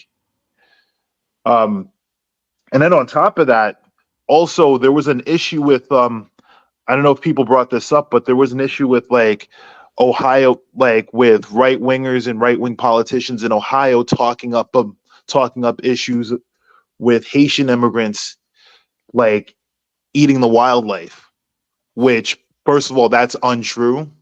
That's completely untrue. That was debunked by the police and the local and city and state governments within. Was it Columbus? Does anybody know? Was it Columbus or was it Dayton, Ohio? I think it was Springfield, Ohio. Yeah, that's right. It was Even if it's true, why can't I eat dog if the meat is good? Well, you can't just go around no, catching like pets. we're like what I'm getting at here is I'm cutting them. Yeah, like I don't what I'm getting understand. at. Hitman, continue. Why can't I eat it if it's delicious? Hold up. I'm cutting. What I'm here is I'm cutting the bullshit. Point is, if you're going to talk about my personal take on illegal immigration, I'm against illegal immigration. I think what really the crux of the problem is that they just have is that this. Some people on the right may hate me for this. Is that they have to make immigration? Is that they have to make the immigration process easier for people outside of Europe? Because if you're from Europe to visit the U.S., all you have to do is pay like I think what $50 to $70. You fill out an ESTA application and you're good. If you come from Asia and you want to be a student, you do a H-1B visa, which I know the right is really trying to pull back on those, and those are relatively easy. I wouldn't say relatively easy, but they're not that hard to attain. But if you're from Africa, you're trying to find a better life for yourself, good luck. If you're coming from the Caribbean, it's very tough. Well, the thing is, Hitman, like back in the 1700s and 1800s, like the U.S. have always favored European immigrants. Of course they have. I'm not denying. There's no denial of that. Not Europeans. Don't be like that. It was. No. I think US was supposed to be. I think it was in 1965. It was supposed to be a only Protestant white people Dutch. could immigrate to the U.S. Not so there was. So I think one point you brought up there was that one of the things that was under the umbrella of the Civil Rights Act of 1965 was an expansion of immigration. They did have pools of immigration prior to that. I mean, the massive migration of immigrants from Asia, primarily China and Japan in the 1700s. They had this in the 1700s. I mean, when you notice that there were populations that came in California, that came in Texas during the gold rush, during times like that, they did let in people from there. But like when you're talking about people from Africa, Wait, I mean, Hitman, are you familiar with the Hart-Celler Act from 1790? Yes, I am. So you do know back in the reiterate for the group though. You do know like you need to be a white man to immigrate to America back in the 1790. That's what the Hart-Celler Act is. Yeah, but they did make. But what I'm getting at is that they did make exceptions. That's why we had those populations. And granted, those populations, their purpose was primarily for labor. And they let them stay after they completed their labor. That's what I'm talking with the Japanese and Chinese immigrants that they let in. But you're right on the other part where it was like anybody who wasn't white wasn't let in. Act is different. I think you're talking about the Teddy Kennedy one, like where it allowed everyone to immigrate. Like I think that's the one you're talking about, right? I'm talking about but when I was talking about the one that I brought in was one of the provisions 60. under was that provision where they let people in, and at that point that was when they had the big influx of immigrants. Like my dad was but so from this debate, who would you vote for, or are you still undecided after this debate? I mean, my mind was already set. I'm not gonna lie to you. My mind was already set, and people might not like me for this. I'm gonna say I'm voting for Harris, and the big reason why is because right now Trump and his compatriots literally caused the chaos the last time they were in. Trump himself Trump himself is an enabler. I mean, way I look at it is that I'm not worried so much about him, but I'm worried about the people that are around him. JD Vance is just a rich guy. Is just a rich guy from the Speak on it. Speak on Appalachians. it. Well, Hitman, can I ask you this, since I think you are very knowledgeable about the American politics, and I want to ask you about this about Trump. I'm gonna divert this into, do you think Trump is owned by powerful Jewish influencers? I'm talking about APAC. If you didn't know about it. I mean, in terms of PACs and interest, I mean, he does have his people who are interested. I mean, when you look at the people who Hitman, is influence he a him, puppet? Is he a puppet? Is he a Jewish puppet? Is what I'm asking. Oh, everyone is, bro. Everyone's a puppet. Even Harris, regardless of what side you go on, any major politician. Hitman, that's not what I'm asking, because you don't have. It's not China. It's not Russia. Why is Americans such as Trump, such as Clinton, George Bush, they always come to defend Israel? They never defend China. They never defend Russia. They never defend their European allies, such as France, for example. It's always Israel. I want to ask you this, Hitman. Why is that always the case? Just make sure the video doesn't get demonetized. Okay, no. I think I mean, going to crazy what I say. Wait, actually, wait, hold on. I'm willing to answer. I mean, I'm not afraid to answer that. Well, we're gonna go to crazy. Okay, His man must be a Nigerian. He can't answer straight. Wait, hold on. AK, and then I'll come back to Heba. So AK, talk to me about AK. See, I think on the immigrants thing, I think, well, there was a reason they are called, number one, there's a reason they are called illegal immigrants.